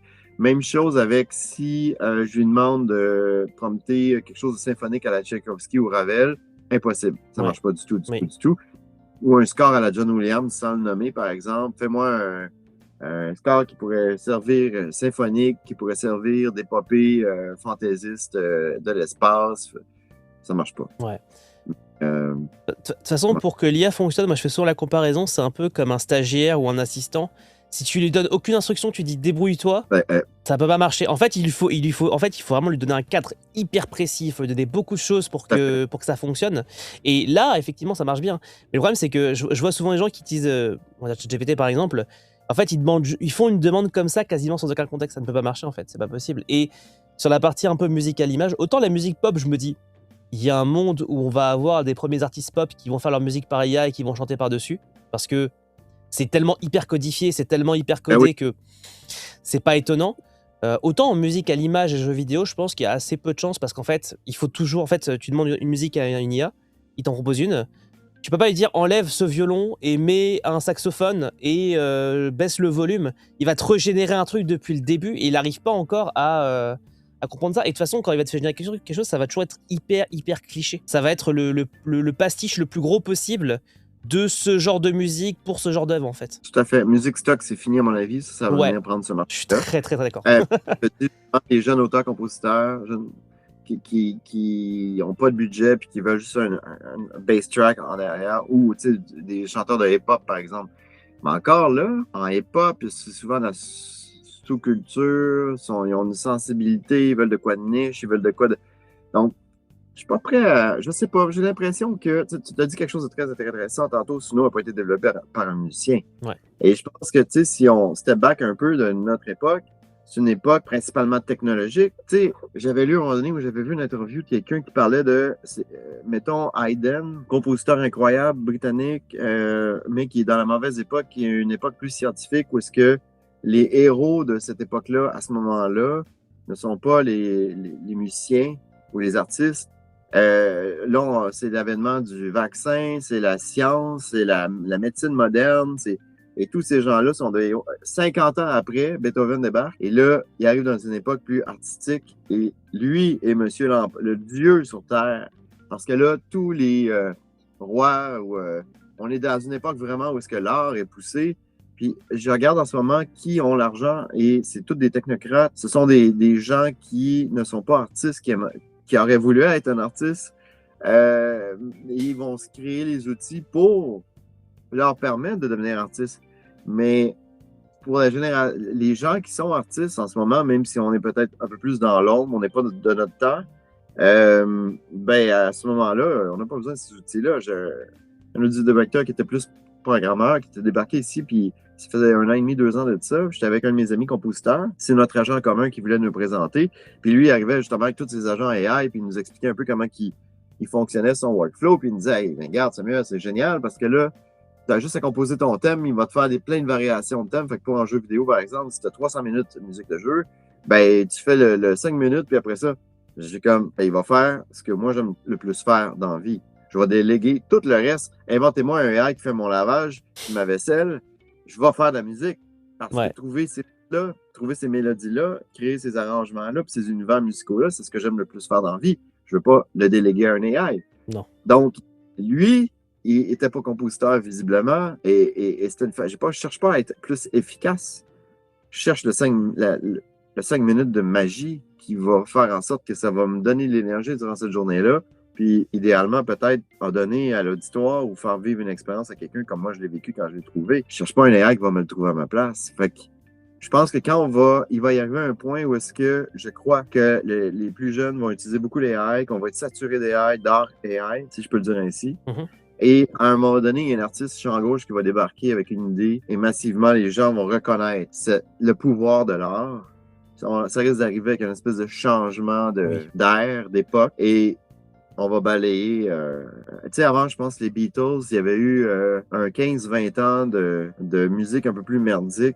Puis il y avait comme une espèce de période creuse avant les années 60, où l'après-guerre, disons, 5-10 ans, où il se passait plus rien. Tout était en reconstruction. Puis à un moment donné, tu arrives avec les années 60, qui sont une époque émergente incroyable pour l'art, d'expression, puis massivement, les gens accueillent ça à ce moment-là. Puis là, ils repoussent les limites de l'art.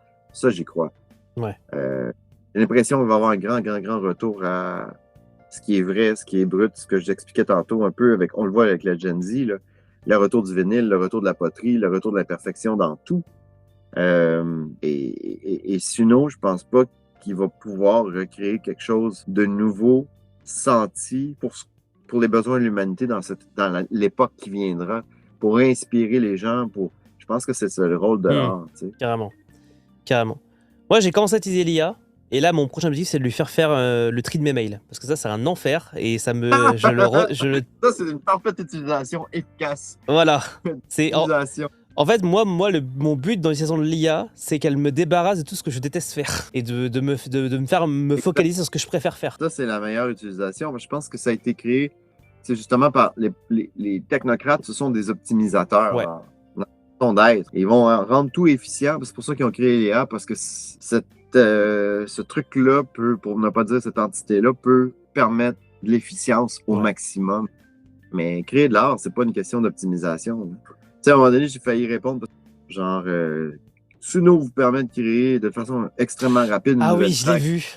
Puis là, j'étais comme, hey, je peux pas m'empêcher d'attendre à la prochaine version de Suno qui va me permettre d'écouter une track 8 fois plus rapidement, tu sais. En voulant dire, on s'en fout de l'optimisation, on passe à côté du plaisir de créer quelque chose. C'est ça qui nous rend humains. Fait qu'après ça, oui, si tu veux juste consommer pour consommer, mais dans cette même logique absurde-là, à mon avis, on passe à côté. Mais j'ai hâte de voir. Je suis quand même curieux de voir. Je suis un éternel optimiste. Je suis curieux de voir ce qui va se passer dans les 5-10 prochaines années. Pour l'humanité, ça risque d'être assez mouvementé, mais très riche en expérience humaine, en philosophie. Il va y avoir un ressac à tout ça. Là. Je parlais un peu de Ted Carl Jung tantôt. Je ne sais pas si tu connais un peu les personnalités MBTI. C'est 16 personnalités types que Jung a développées. Le INTJ, c'est le technocrate. Je suis INTJ. Je plaide coupable. INTJ est Oui. Pas INTJ? OK. Ben là, je me dis, OK, mais les 15 autres personnalités, ils pensent pas nécessairement en termes d'optimisation. Donc, c'est un peu le. Mais en ce moment, je pense que le INTJ, c'est l'ère du INTJ. Là. Mais je pense qu'en plus, le symbole de ça, c'est le robot qui a un cœur. Pour te démontrer. Mais ça me surprend qu'il soit INTJ. OK. Ça surprend toujours beaucoup les gens, mais non, j'ai passé le test 3 fois et j'ai 3 fois les mêmes résultats. Donc non, en fait, je crois que dans l'ordre, c'est INTJ, ENTJ. En fait, c'est mais toujours NTJ, donc quoi qu'il arrive, c'est juste que j'ai beaucoup d'introvert énergie et que, bon, quoi qu'il arrive. Mais non, mais parce qu'en fait, je pense que c'est mon côté très carré. Je pense qu'il carré avec le plan, la vision de je veux dire compositeur de musique, ok, t'es parti et je mets en place un plan pour y arriver. Je pense que c'est pour ça. Je pense que c'est vraiment ok, je veux arriver là, ok, je mets en place le plan pour y arriver. Je pense que c'est pour ça. Ouais, ça fait du sens. J'aurais plus peut-être pensé INFJ que INTJ, mais le plan, c'est traité. Fait que on est d'accord. Ouais, moi j'ai toujours marché par un plan.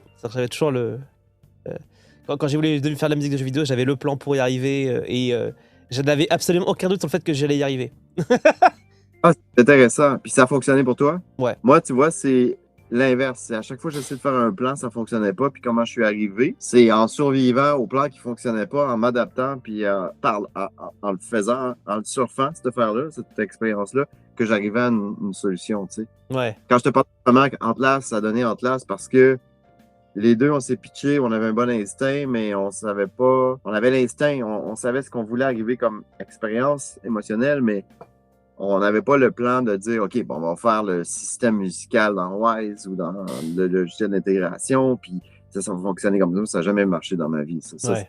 C'est une super façon. Même, je me souviens, quand j'étais jeune, là, je passais énormément d'énergie à vouloir organiser. J'avais des initiatives. Donc, je voulais organiser, mettons, la soirée de vendredi soir. OK, telle personne, OK, on va aller au restaurant. Après ça, on va aller au cinéma. Non, non, je peux acheter des billets d'avance pour réserver les pièces.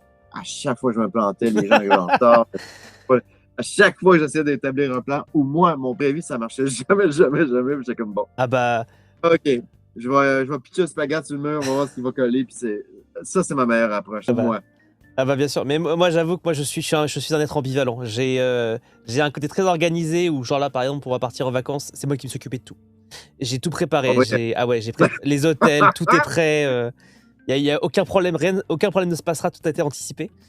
Mais de l'autre côté, il y a des trucs sur lesquels je suis quand je compose par exemple, je n'overthink pas le truc. C'est très instinctif quand je compose. Il y a juste la structure que je pose parce que des fois quand je manque d'inspi, je structure mon morceau avec genre je sais où je démarre, je sais où je vais. Ouais, ouais. Mais sinon, par contre, quand je compose, c'est très instinctif et ça vient naturellement. Donc en fait, mes professeurs disaient à une époque que j'étais très ambivalent. Parce que d'un côté, j'avais un côté très mathématique, genre j'étais très fort dans les sciences, et j'avais 18 ans en philosophie. Donc en fait, ils m'ont dit, mais pourquoi tu n'es pas allé dans des spécialités littéraires, par exemple? Et je suis en mode, bah, je sais pas. Je suis allé dans les sciences, on m'a dit d'aller là-dedans, je suis allé là-dedans. Mais en même temps, ça marche avec les NTJ complètement. Ça, c'est sûr. Donc voilà. Là où moi, je me sentais en sciences, tu vois, ça aussi, ça faisait partie du plan parce que j'étais doué, j'avais un talent naturel d'apprendre rapidement. Mais quand j'essayais d'établir mon plan, j'étais comme, finalement, non, c'est la musique qui vient me happer. C'était là, probablement, j'étais plus dû que, je sais pas. Même j'avais essayé en informatique à un moment donné, puis j'étais comme, il y a de quoi d'intéressant dans la résolution de problèmes, puis il y a de quoi que j'aimais. J'admirais quand même ce côté-là d'optimisation. Il y a quelque chose que je trouvais beau à la limite d'être arrivé dans un beau code puis de dire, OK, mais après ça, l'expérience comme telle venait plus me chercher. Le besoin de vivre l'expérience, le besoin d'être un auditoire. C'est vraiment plus le côté artistique qui venait me chercher que la résolution de problèmes ou que ce mental-là très analytique et cartésien. Puis il y a une partie de moi qui... Comment je te dirais ça? Quand j'ai fait chaud dans la musique, j'avais énormément de crainte de ne pas réussir. Je savais pas dans quoi je m'embarquais. Par peur, j'essayais d'être INTJ. Mais j'ai toujours échoué à bien réussir le plan que j'arrivais à faire. Par contre, de me fixer un objectif, ça me permettait de maintenir un certain cap ou une direction. J'avais besoin d'un objectif, mais le plan comme tel, ça n'a jamais marché. Je sais pas si tu vois la nuance. J'arrivais à mon objectif, mais absolument pas par le chemin que j'avais décidé. Parce que ça te donnait une direction, en fait. Même si tu n'étais pas sur de la route pour l'emprunter, tu savais où tu voulais aller, en fait. Oui, ça a toujours été clair. Par contre, avec le recul, je me dis, avoir été moins rigide dans l'objectif, peut-être que la journée a été encore plus riche. Ouais. Ça, c'est... je sais pas, je l'ai pas fait, mais j'essaie d'être plus souple par rapport à mes objectifs en ce moment, ou du moins par rapport à dans l'atteinte des objectifs, et d'être en plus dans l'expérience de vie. Là. Je parle même pas de l'expérience de créer une musique de jeux vidéo ou film ou télé, là, mais vraiment de voir, OK, peut-être que même je gagnerais à être plus souple dans ma vie, compte tenu que je suis ce que je suis. Je suis pas un INTJ. Évidemment. Donc, moi, je suis INFP, en fait. OK. Fait que, full feeling, puis intuition. Une fois que j'ai établi ça, je vais être bon, OK, ça me représente vraiment, parfait. Je vais préférer... Tu vois, les modulars, ce qu'ils m'ont amené, par contre, c'est reconnexion avec l'instantanéité. Le côté INTJ là, que j'avais voulu être, j'ai passé énormément d'énergie à monter le synthé, à le customiser comme je voulais. Puis, guess what? Il n'y a pas une fois que j'ai utilisé comme je pensais que j'aurais utilisé ce synthé-là. Mais une fois qu'il était là physiquement, cette reconnexion-là du moment présent, de l'improvisation, d'être avec le son, me ramenait beaucoup à quand moi je m'amusais quand j'étais jeune au piano ou avec les Legos même, puis dans cette mouvance créative de l'instant présent. Versus début de ma carrière où est-ce que je programmais des notes MIDI, je pense que je vais beaucoup plus loin dans cette reconnexion-là de la musique. À enregistrer un moment de magie, là, puis après ça, voir, figure out comment je vais développer ce moment de magie-là. Et Outlast, ça a été un des premiers projets qui m'a permis de reconnecter avec ça aussi, parce que là, j'étais avec un musicien, puis on improvisait, puis mon objectif était clair d'essayer de trouver un ton, mais j'avais accès au studio la fin de semaine. Je donnais un stage à des étudiants, fait que j'avais accès à un studio d'université. Tu sais, une façon très créative du moment, de l'utilisation des opportunités de ce moment-là qui n'ont pas pu être recréées après ni avant. Et ça a donné lieu à plein d'expérimentations ultra intéressantes qui se retrouvent dans le jeu. Après, oui, je me suis comme fait un espèce de sample bank maison, dans le fond, à partir de sons de percussion, ce que je pouvais trouver dans le studio. Je me suis, à un moment donné, avec l'audio directeur, on déplaçait une table dans le studio. Puis, en la frottant, ça crée un son. Là, les deux, on s'est regardés, on a regardé notre ingénieur, on a fait continuer à enregistrer, puis on s'est mis à jouer de la table sur le plancher, à essayer de la faire frotter de différentes façons pour avoir des textures musicales qui viennent vraiment pas d'un instrument de musique, mais c'était intéressant aussi. Donc, tu sais, ça, c'est un bon exemple de comment, quand je dis je pitch un spaghetti sur le mur, je vois ce qui en reste, là, oh, ça, c'était pas prévu, mais on a de quoi, let's go. Explorons ce filon-là, tu sais. Ouais. En tout cas. Carrément. Ouais. Bah, ça, c'est un truc que moi, j'ai beaucoup expérimenté parce que quand j'ai appris le son, j'ai appris la composition et le sound design en mode bruitage. Et du coup, la proximité entre les deux était assez curieuse. Et donc, en fait, j'ai beaucoup poussé ce truc-là, justement, d'aller chercher, d'appliquer la technique de bruitage en musique. Et ça crée toujours des rendus hyper intéressants. Le Foley recording, il y a un truc où on peut vraiment utiliser ça de manière hyper intelligente, quoi. Et des fois, ça donne... Je me rappelle sur un jeu que j'avais fait qui s'appelle Don't Forget Me, où vraiment, c'est un jeu où je serais incapable de refaire la BO aujourd'hui. Parce que j'arrive... Alors ça, c'est un truc que j'arrive jamais à me resituer, comment j'ai composé les musiques dans ce moment T, de l'inspiration de comment j'ai réussi à sortir tout ça. OK. Et... Est-ce que tu as une mémoire de cette... Tu n'as pas une mémoire du moment, c'est ça? C'est comme si c'était en fait, j'entends la musique, mais j'arrive pas à imaginer comment j'ai fait cette musique-là. Et ça me demande un effort. Wow. Et c'est pour ça que je back up tout. C'est-à-dire que tous mes projets existent encore. Parce que je sais que sinon, je ne le retrouverai jamais. Genre, j'arrive pas à me souvenir de l'instrument que j'ai utilisé à ce moment-là, le VST ou quoi que ce soit. C'est hyper rapide. Mais il y a un truc dont je me rappelle très bien, c'est que sur un des derniers morceaux de Don't Forget Me, je voulais donner un côté, le temps qui passe, et en tout cas le fait qu'on passe à autre chose. C'est-à-dire l'abandon de quelque chose pour autre chose. Et j'arrivais pas à trouver l'idée. Et en fait, j'ai regardé par la fenêtre, qui était à ma droite à ce moment-là dans mon studio, et je vois le train qui passe. Là, je fais, c'est ça. Et en fait, j'ai pris un son de train qui passe, que j'ai calé au BPM, et du coup, ça fait ça. On a vraiment ce taka, taka, taka, taka, taka, taka.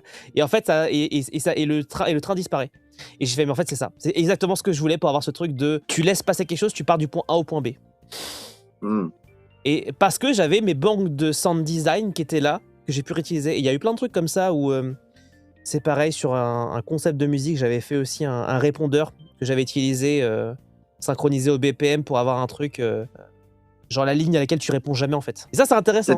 C'est très intéressant parce que moi, tu vois, j'avais étudié en électroacoustique, en musique acousmatique, c'est une musique à partir de, tu sais, on parle de Pierre Schaeffer. Donc, vraiment à partir là, de son, d'utiliser le studio comme instrument de musique et non comme juste instrument de captation. Puis, pendant des années, je me suis posé la question, c'est quoi la différence entre le son et la musique? Et dans un contexte de jeu vidéo, même jusqu'à tout récemment, j'avais des discussions justement avec un sound designer. Je pense que les deux, on peut faire un son sur le modular. Moi, dans ma tête, de façon, je dirais high level, là, vraiment comme, OK, tu sais, les grandes lignes, ce serait ce qui est sound design, c'est diégétique, puis ce qui est musical, c'est non. Dans mon univers de musique à l'image, là. Ce qui est non diégétique, c'est ça fait partie de la musique à l'image. Donc, on peut pousser que une tune rock dans un pub ou une tune dance là je parle dans un contexte de film, fait partie de l'ambiance sonore du lieu d'un bar, par exemple, les water, puis tu sais, tout le monde qui parle, puis tout ça, puis t'as une musique de fond. Pour moi, ça fait partie de l'ordre du sound design. Non, je comprends que si on prend la musique isolée, puis de l'écouter seule, décontextualisée du film, à ce moment-là, c'est de la musique. Mais moi, si je prends, par exemple, un son, je prends un exemple de bruit de train, par exemple. Je m'en sers de façon non diégétique. Alors, pour moi, c'est un élément rythmique. S'il est décontextualisé du fait que peut-être que ça va devenir un concept où est-ce que si l'histoire se passe dans un train, à ce moment-là, le bruit de train peut devenir une espèce d'élément inspirationnel de la musique. Et ce son-là, ben, il est décondensé de sa référence unique, contextuelle à la scène de façon diégétique, c'est-à-dire que peut me permettre d'être dans la tête ou dans un lieu, un non-lieu dans le film, une espèce de narration musicale, utiliser le bruit de train qui fait partie de ma musique. Un excellent exemple de ça, c'est Dancer in the Dark. D'ailleurs, il y a une tune avec Björk puis Tom York qui part, je pense, d'un bruit de train, justement, puis ils font un beat de pop. Je n'ai pas écouté ça depuis 25 ans, là, mais faudrait que je... Il me semble que c'est ça. Puis il y avait une très, très bonne notion de... Je sais pas si tu as déjà vu le film. C'est un film de... Alors, non, OK. faut savoir un truc, c'est que j'ai une très grande culture jeux vidéo. Par contre, film, c'est terrible. Je me rattrape avec le temps. Ben, en fait, c'est Björk qui joue un personnage, en fait, qui joue le personnage principal du film. Elle est aveugle, puis elle s'est créé un univers. C'est un musical, en fait. Donc, c'est une ouvrière dans une usine, puis à partir des sons qu'elle entend, elle les transforme en musique. Puis il y a une façon très romantisée dans son univers fantasmatique.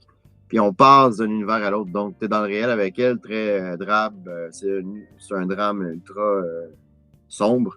Et elle, pour fuir sa réalité, elle se crée un imaginaire. Puis quand on tombe dans son imaginaire, à ce moment-là, ça devient ses chansons. Puis souvent, ça part de bruits très diégétiques pour les amener de façon non diégétique dans sa musique. C'est ultra bien fait. Puis, mais c'est un bon exemple, justement, dans ce contexte-là, ça reste diégétique parce que ça devient une comédie musicale, mais on comprend que c'est son imaginaire. Donc, c'est pas la vraie. En tout cas. Mais c'est des discussions à plus finir. Oui. Le designer, il me racontait une façon de rendre non diégétique son sound design, puis ça faisait vraiment du sens. J'ai oublié l'exemple. C'était très intéressant comme discussion. Mais lui, par contre, il avait un doctorat en composition, puis pour lui, la musique, c'était plus instrumentale.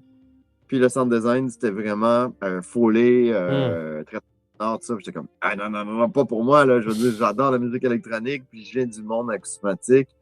Tu peux utiliser que des sons enregistrés en foley puis faire de la musique, même s'il n'y a pas de rythme d'harmonie, ça peut être ultra musical pareil. Là, en tout cas. Ok, intéressant. Ok.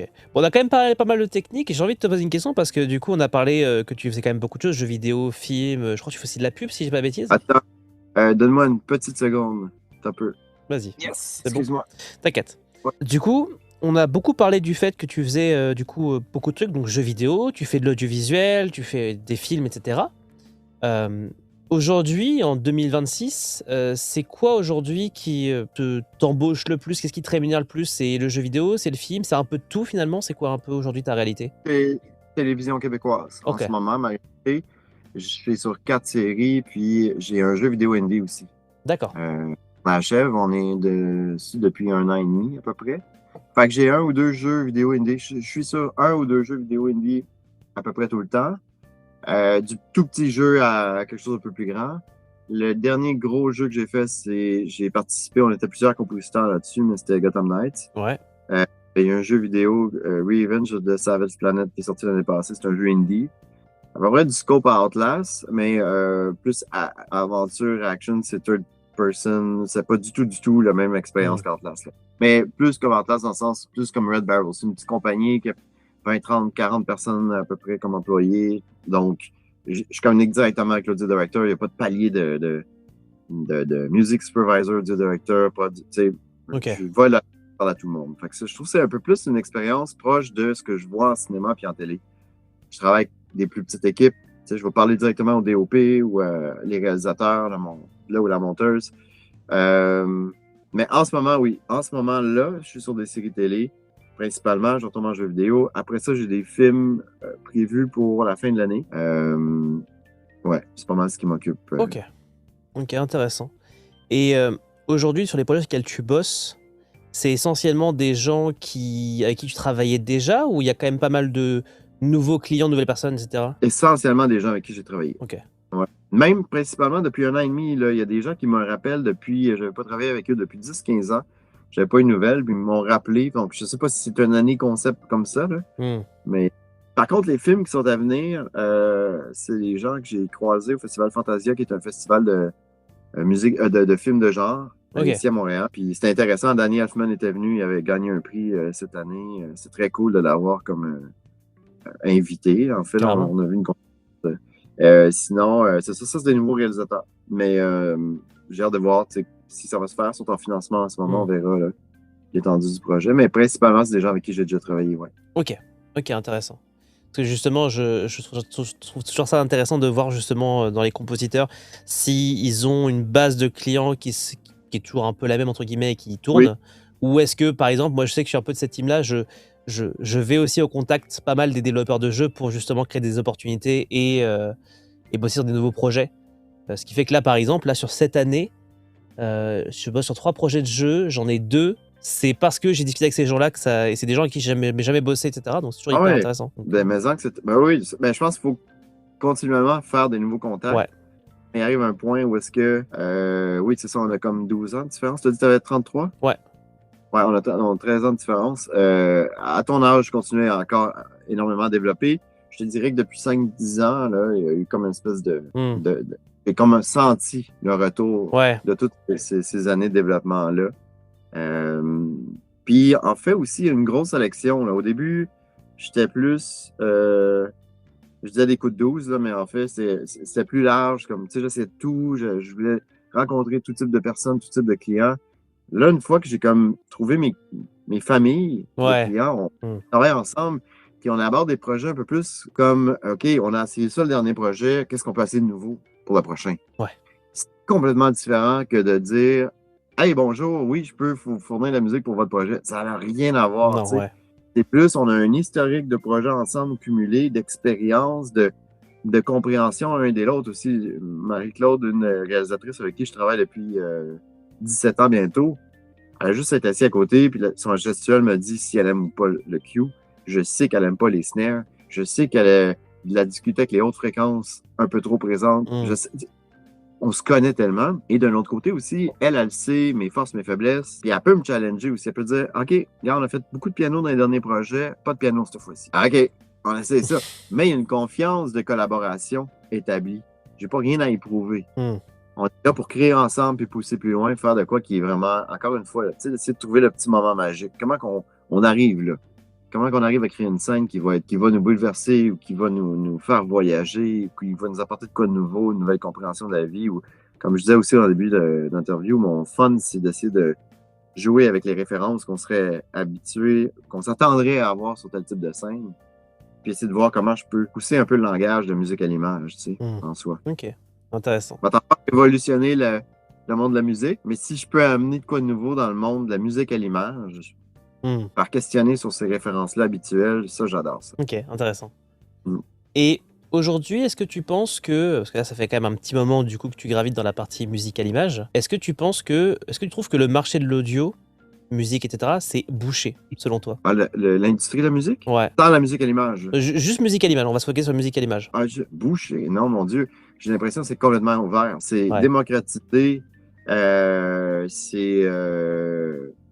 Hans Zimmer remplit des arénas à faire de la musique, à jouer son répertoire. Ça n'existait pas tant. Ben, il y avait John Williams avec le Boston Pop quand j'étais très, très jeune. Mais non, moi, quand j'étais jeune, j'étais un nerd là, qui collectionnait des trucs que personne ne s'intéressait, qui était peut-être un peu proche de ceux qui collectionnent, tu sais, que ceux qui sont dans le metal ou le death metal. Je sais que c'est ultra geek, tout, c'est comme des univers très, très, très niches.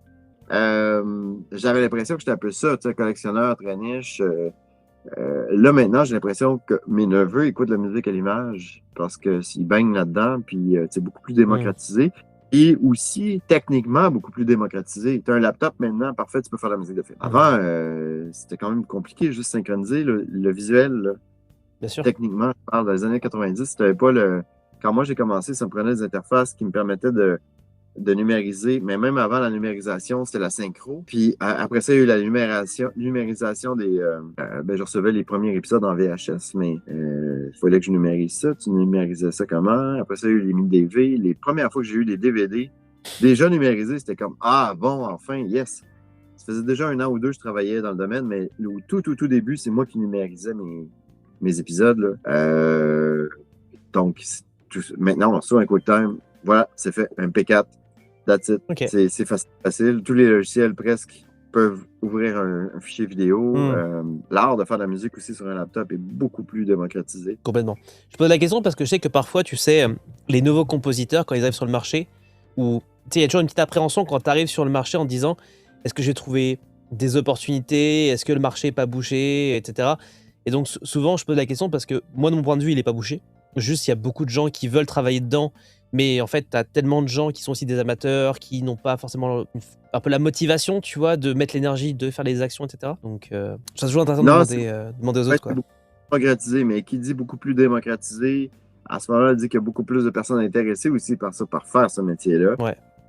Moi, ce que je trouve qui manque, c'est, je sais pas si c'est générationnel, c'est peut-être moi qui vieillis, je sais pas, mais comme c'est tout démocratisé, je dirais que les jeunes, comment je dirais ça? Je pense que les jeunes, de façon générale, comme tout va très, très, très vite. J'en ai peut-être le syndrome aussi de, je suis sur Facebook, après ça Instagram, après ça TikTok, après ça, tu sais, comme un peu TDAH. Les gens vont peut-être moins en profondeur, mais il y a un retour à ça, comme je disais. Il y a un retour au craft, il y a un retour à la poterie. Je ne peux pas faire un vase, je dis la poterie, mais n'importe quoi qui demande le vinyle, par exemple. Juste le simple fait d'aller acheter ta table tournante, de la sélectionner, c'est différent que juste utiliser ton iPhone ou ton téléphone que quelqu'un a déjà choisi. Puis de prendre Spotify, puis que Spotify te shoot une playlist, tu vas choisir le vinyle, tu vas t'asseoir, il y a un rituel. Ça dure 40 minutes. Il y a deux côtés, il faut que tu te lèves entre les deux. Déjà, ce commitment-là revient et ça me fait du bien.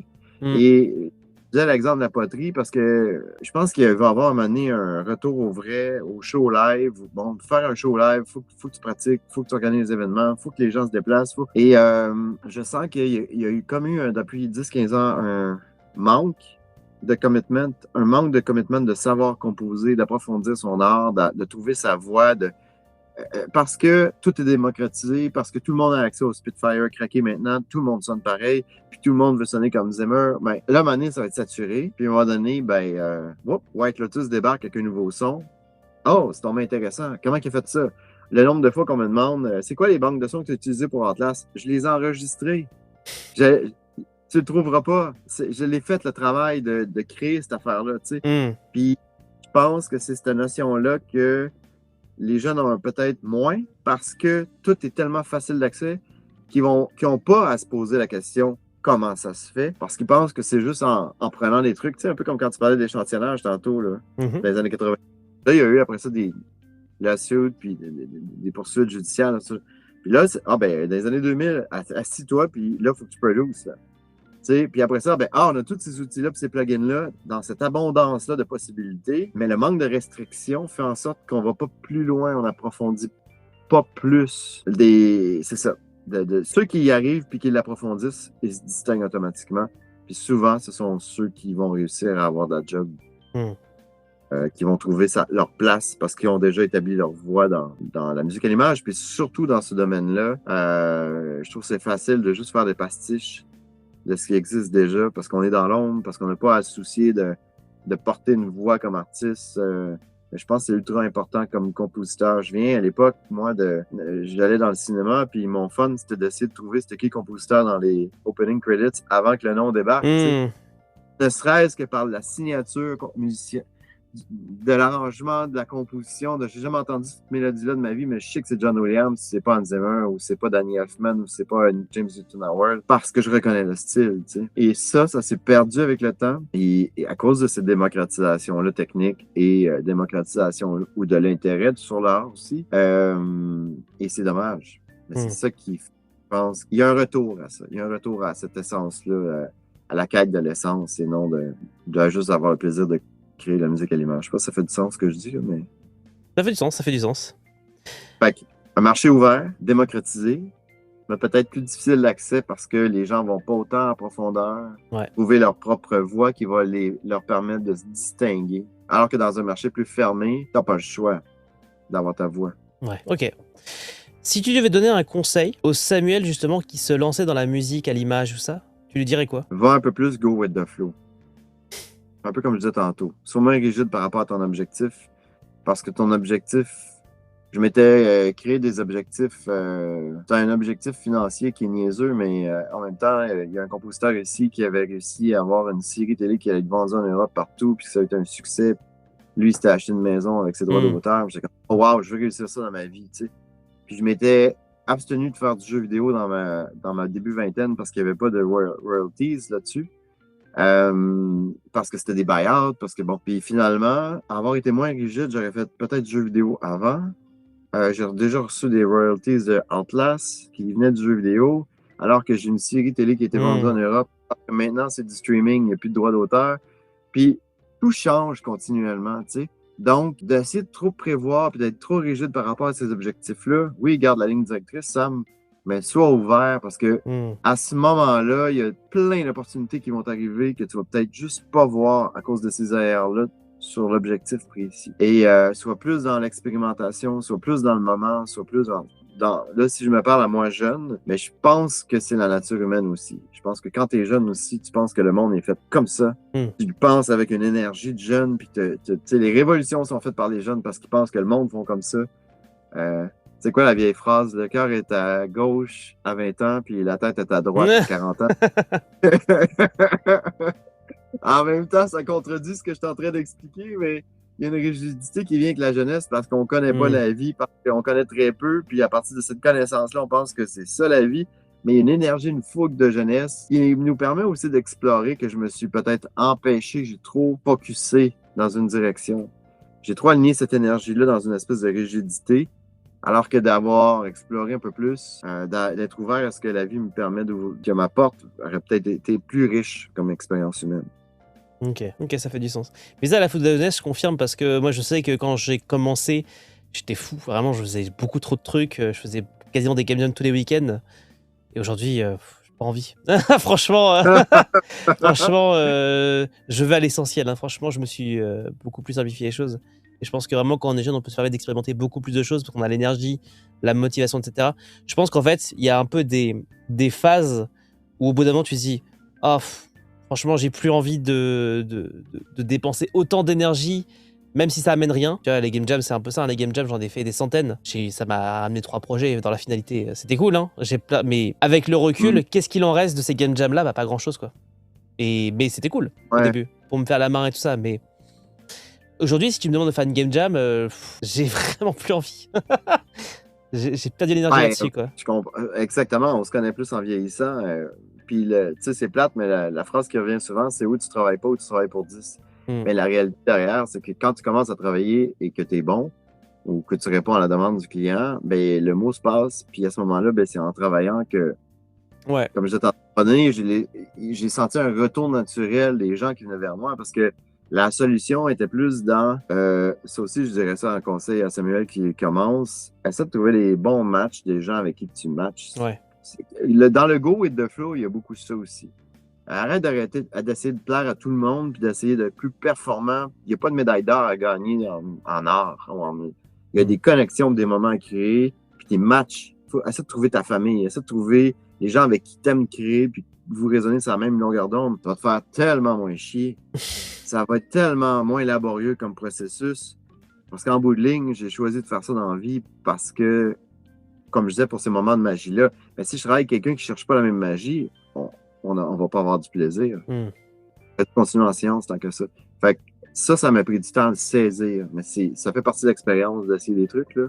Rencontrer des gens, puis tu vois, il y a des fois des matchs, des fois des pas de bons matchs. J'aurais dû moins m'acharner sur les mauvais matchs. Go with the flow. Laisser ça aller. Je vais créer de l'espace dans ma vie, puis ça va me permettre de rencontrer les bonnes personnes, tu sais. On dit souvent, je pense, dans les relations amoureuses, c'est un peu comme ça aussi, tu sais. Ça n'a pas besoin d'être performant pour plaire à tout. Non, il suffit juste de trouver une personne avec qui ça match, tu sais. Mais après, il n'y a rien de parfait, là, mais... Bien sûr. Ok, intéressant. Dernière question, on arrivera du coup au bout de cette interview. C'est quoi un peu tes prochains objectifs? C'est quoi tes prochaines directions, là? C'est quoi les trucs que tu as envie de faire? C'est à très court terme. J'ai pas d'objectif très long terme en ce moment. Je suis vraiment plus dans les projets que je suis là qui me prennent quand même un... Donc, en ce moment, je suis sur un projet de doc qui traite l'obsession. C'est une série télé.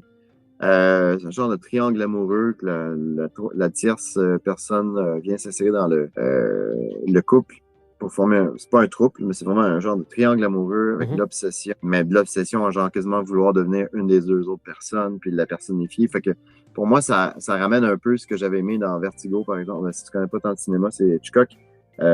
Excellent score d'Herman. Et j'adore explorer ce genre les voix comment représenter les voix dans la tête de quelqu'un qui fait de l'obsession musicalement, comment aborder le récit. Je trouve ça vraiment intéressant. Fait que j'explore beaucoup. On a eu la comédienne même qui fait le personnage, la tierce personne qui a des flûtes d'obsession, des traits obsessionnels et tout, qui est venue en studio. Elle chante aussi, fait que je lui ai fait reprendre des lignes de dialogue que son personnage joue de façon diégétique. Puis là, on essaie de trouver la mince ligne entre l'émotion brute, le chant, comment elle le joue comme personnage, comme actrice, puis comment elle pourrait l'interpréter musicalement. Puis ça, je ne l'ai jamais exploré dans ma vie, puis je trouve ça vraiment, vraiment excitant. Fait que je suis là-dedans en ce moment-là. J'essaie de voir comment utiliser la voix en chant. C'est à la limite, dans le fond, de la voix en chant, là, de la VO, mais musicale. Ouais. Fait que ça, à court terme, je suis curieux de voir qu'est-ce qu'on va réussir à faire avec ce projet-là. C'est avec des amis avec qui je travaille depuis très longtemps. Puis il y a une confiance établie. Ça donne que l'Université de Montréal m'invitait comme prof invité pour que je donne des masterclass et tout. Puis j'ai vu qu'il y avait comme une option stage. Fait que j'ai 3 stagiaires, des jeunes que je disais tantôt là, qui trippent trip-hop, puis techno, puis drum and bass, puis tout ça. Fait que ça me permet aussi avec eux de leur faire explorer des trucs. Je les utilise pas comme assistant pour me déloader ou d'être plus efficace. Je les utilise vraiment comme outil pour OK, normalement, j'aurais juste pas le temps d'explorer ça. Je sais pas ce que ça donnerait, mais tiens, allons-y, explorez ça, revenez-moi. Puis s'il y a quelque chose qui est vraiment intéressant là-dedans, on va aller plus loin. T'sais. Fait que c'est intéressant parce que j'avais jamais utilisé des assistants comme ça. Puis là, c'est des stagiaires, fait que c'est pas la même approche non plus. Fait que ce projet-là est vraiment, vraiment trippant. Sinon, mes objectifs. J'aimerais ça que cette série-là ait un rayonnement en Europe ou dans la francophonie. Ou, que, si je pouvais commencer à faire des coproductions en Europe et canadiennes, j'aimerais beaucoup ça. Donc, toujours dans plus comme la série télé ou le film. Parce qu'il y a beaucoup de connexions avec la culture européenne. J'ai l'impression que la culture nord-américaine résonne moins avec moi dans mon esthétique. Je vais être curieux d'explorer ça. Ça, c'est quelque chose que j'envisagerais à peut-être plus long terme. Je dis pas que j'irai vivre en Europe, mais on sait jamais. Mais je résonne beaucoup, beaucoup avec la culture européenne. J'aime beaucoup le raffinement, l'intellect européen. Ce qui est moins en Amérique. Ce qui est plus... ça reste que c'est des gens qui sont arrivés, c'est des cowboys, ils ont leur gun, ils ont leur farmer, ils ont... C'est ce côté-là très brut, très énergique des Américains. On a un peu aussi, tu sais, les colonisateurs, fallait quand même qu'ils résonnent avec quelque chose de très... hey, je suis capable, let's go, on y va. Mais donc, tu sais, ce qui est plus folk, ce qui est plus country, ce qui est plus rock, va résonner beaucoup avec cette culture-ci, même la hip-hop aussi. Alors qu'en Europe, tu as l'héritage aussi plus musique classique, musique intellectuelle, qui résonne beaucoup. Même la musique électronique. On parlait de tantôt, il y a quand même une résonance beaucoup à la musique classique dans l'harmonie, naturellement, il y a ça en Europe. Alors qu'ici, c'est un petit peu, c'est vu souvent comme quelque chose de prétentieux. Alors que moi, je trouve ça élégant. Mais ça, c'est moi, personnellement. Mais ouais. Intéressant. J'ai pas d'objectif précis de dire ouais, je vais travailler avec telle compagnie ou je vais continuer à travailler avec des gens avec qui ça connecte beaucoup. Puis j'espère que nos carrières vont continuer à croître. Tu sais, je voudrais pas travailler avec Denis Villeneuve, mais je voudrais connecter avec le prochain Denis Villeneuve. Ouais, je vois très bien ce que tu veux dire. Moi je sais que moi, perso, j'ai un objectif comme ça qui est hyper vague, mais un peu précis. C'est j'ai envie de faire la musique d'un animé japonais. Oh, intéressant. Et je me dis avant 40 ans. Ce qui me laisse un delta assez large, mais ça va aller très vite. Mais en même temps, avec tes références, tu sais, je pense que ça serait... je suis certain que ça match. Je suis certain que ça match sur le papier, mais il faut juste qu'une boîte, si vous nous écoutez, si jamais vous passez par là des Japonais au hasard, non, mais en vrai, je suis sûr que ça... J'ai aucun doute sur ma capacité à livrer un truc, mais il faut juste qu'on me laisse une chance. Et ça va... OK, dans ce contexte-là, moi, je dirais un thriller psychologique sci-fi. Là, si je prends justement l'exemple de Denis Villeneuve, pour moi, mon film préféré de lui, c'est Arrival. Puis la soundtrack de Johan Johansson, je trouvais ça incroyable ce qu'il a fait là-dessus. Alors, ce genre d'approche, le plus film d'auteur ou série avec une vision d'auteur, mais avec quelque chose de sci-fi qui serait pas non plus Star Wars ou quelque chose de fantaisiste. Là. Mais après, ça peut être présenté de forme d'animé, Bien sûr. ça peut être présenté en jeu vidéo. Je parlais de Max Payne tantôt, il y a un peu ce genre de vibe-là aussi. Après ça, la forme que ça va prendre, je sais pas, mais le récit ou le mood, c'est sûr que ça me parle beaucoup, beaucoup. Là. Je voudrais pas dire non plus Blade Runner parce que c'est pas ce que j'ai en tête. Je pense quelque chose de plus ancré dans le réel, moins futuriste que ça pour l'époque à laquelle ça a été fait, mais en même temps, je reste ouvert. T'sais. On sait jamais par quelle porte ça va nous arriver. Ouais, complètement. Je suis très d'accord avec ça. Écoute, merci Samuel, c'était cool. Merci beaucoup à toi, Maison. Écoute, c'est passé 2 heures finalement. Ouais, donc, on avait, alors, pour ceux qui verront l'interview jusqu'au bout, déjà bravo de rester 2 heures, mais c'est vrai qu'on avait prévu de faire 1 heure, on a fait 2 heures. Mais je pense que c'était hyper intéressant, on est vraiment passé par plein de trucs, et je pense que ceux qui auront écouté jusqu'au bout seront repartis avec vraiment plein d'infos et auront appris plein de trucs. Super. Merci beaucoup à toi. Merci à toi. Plaisir.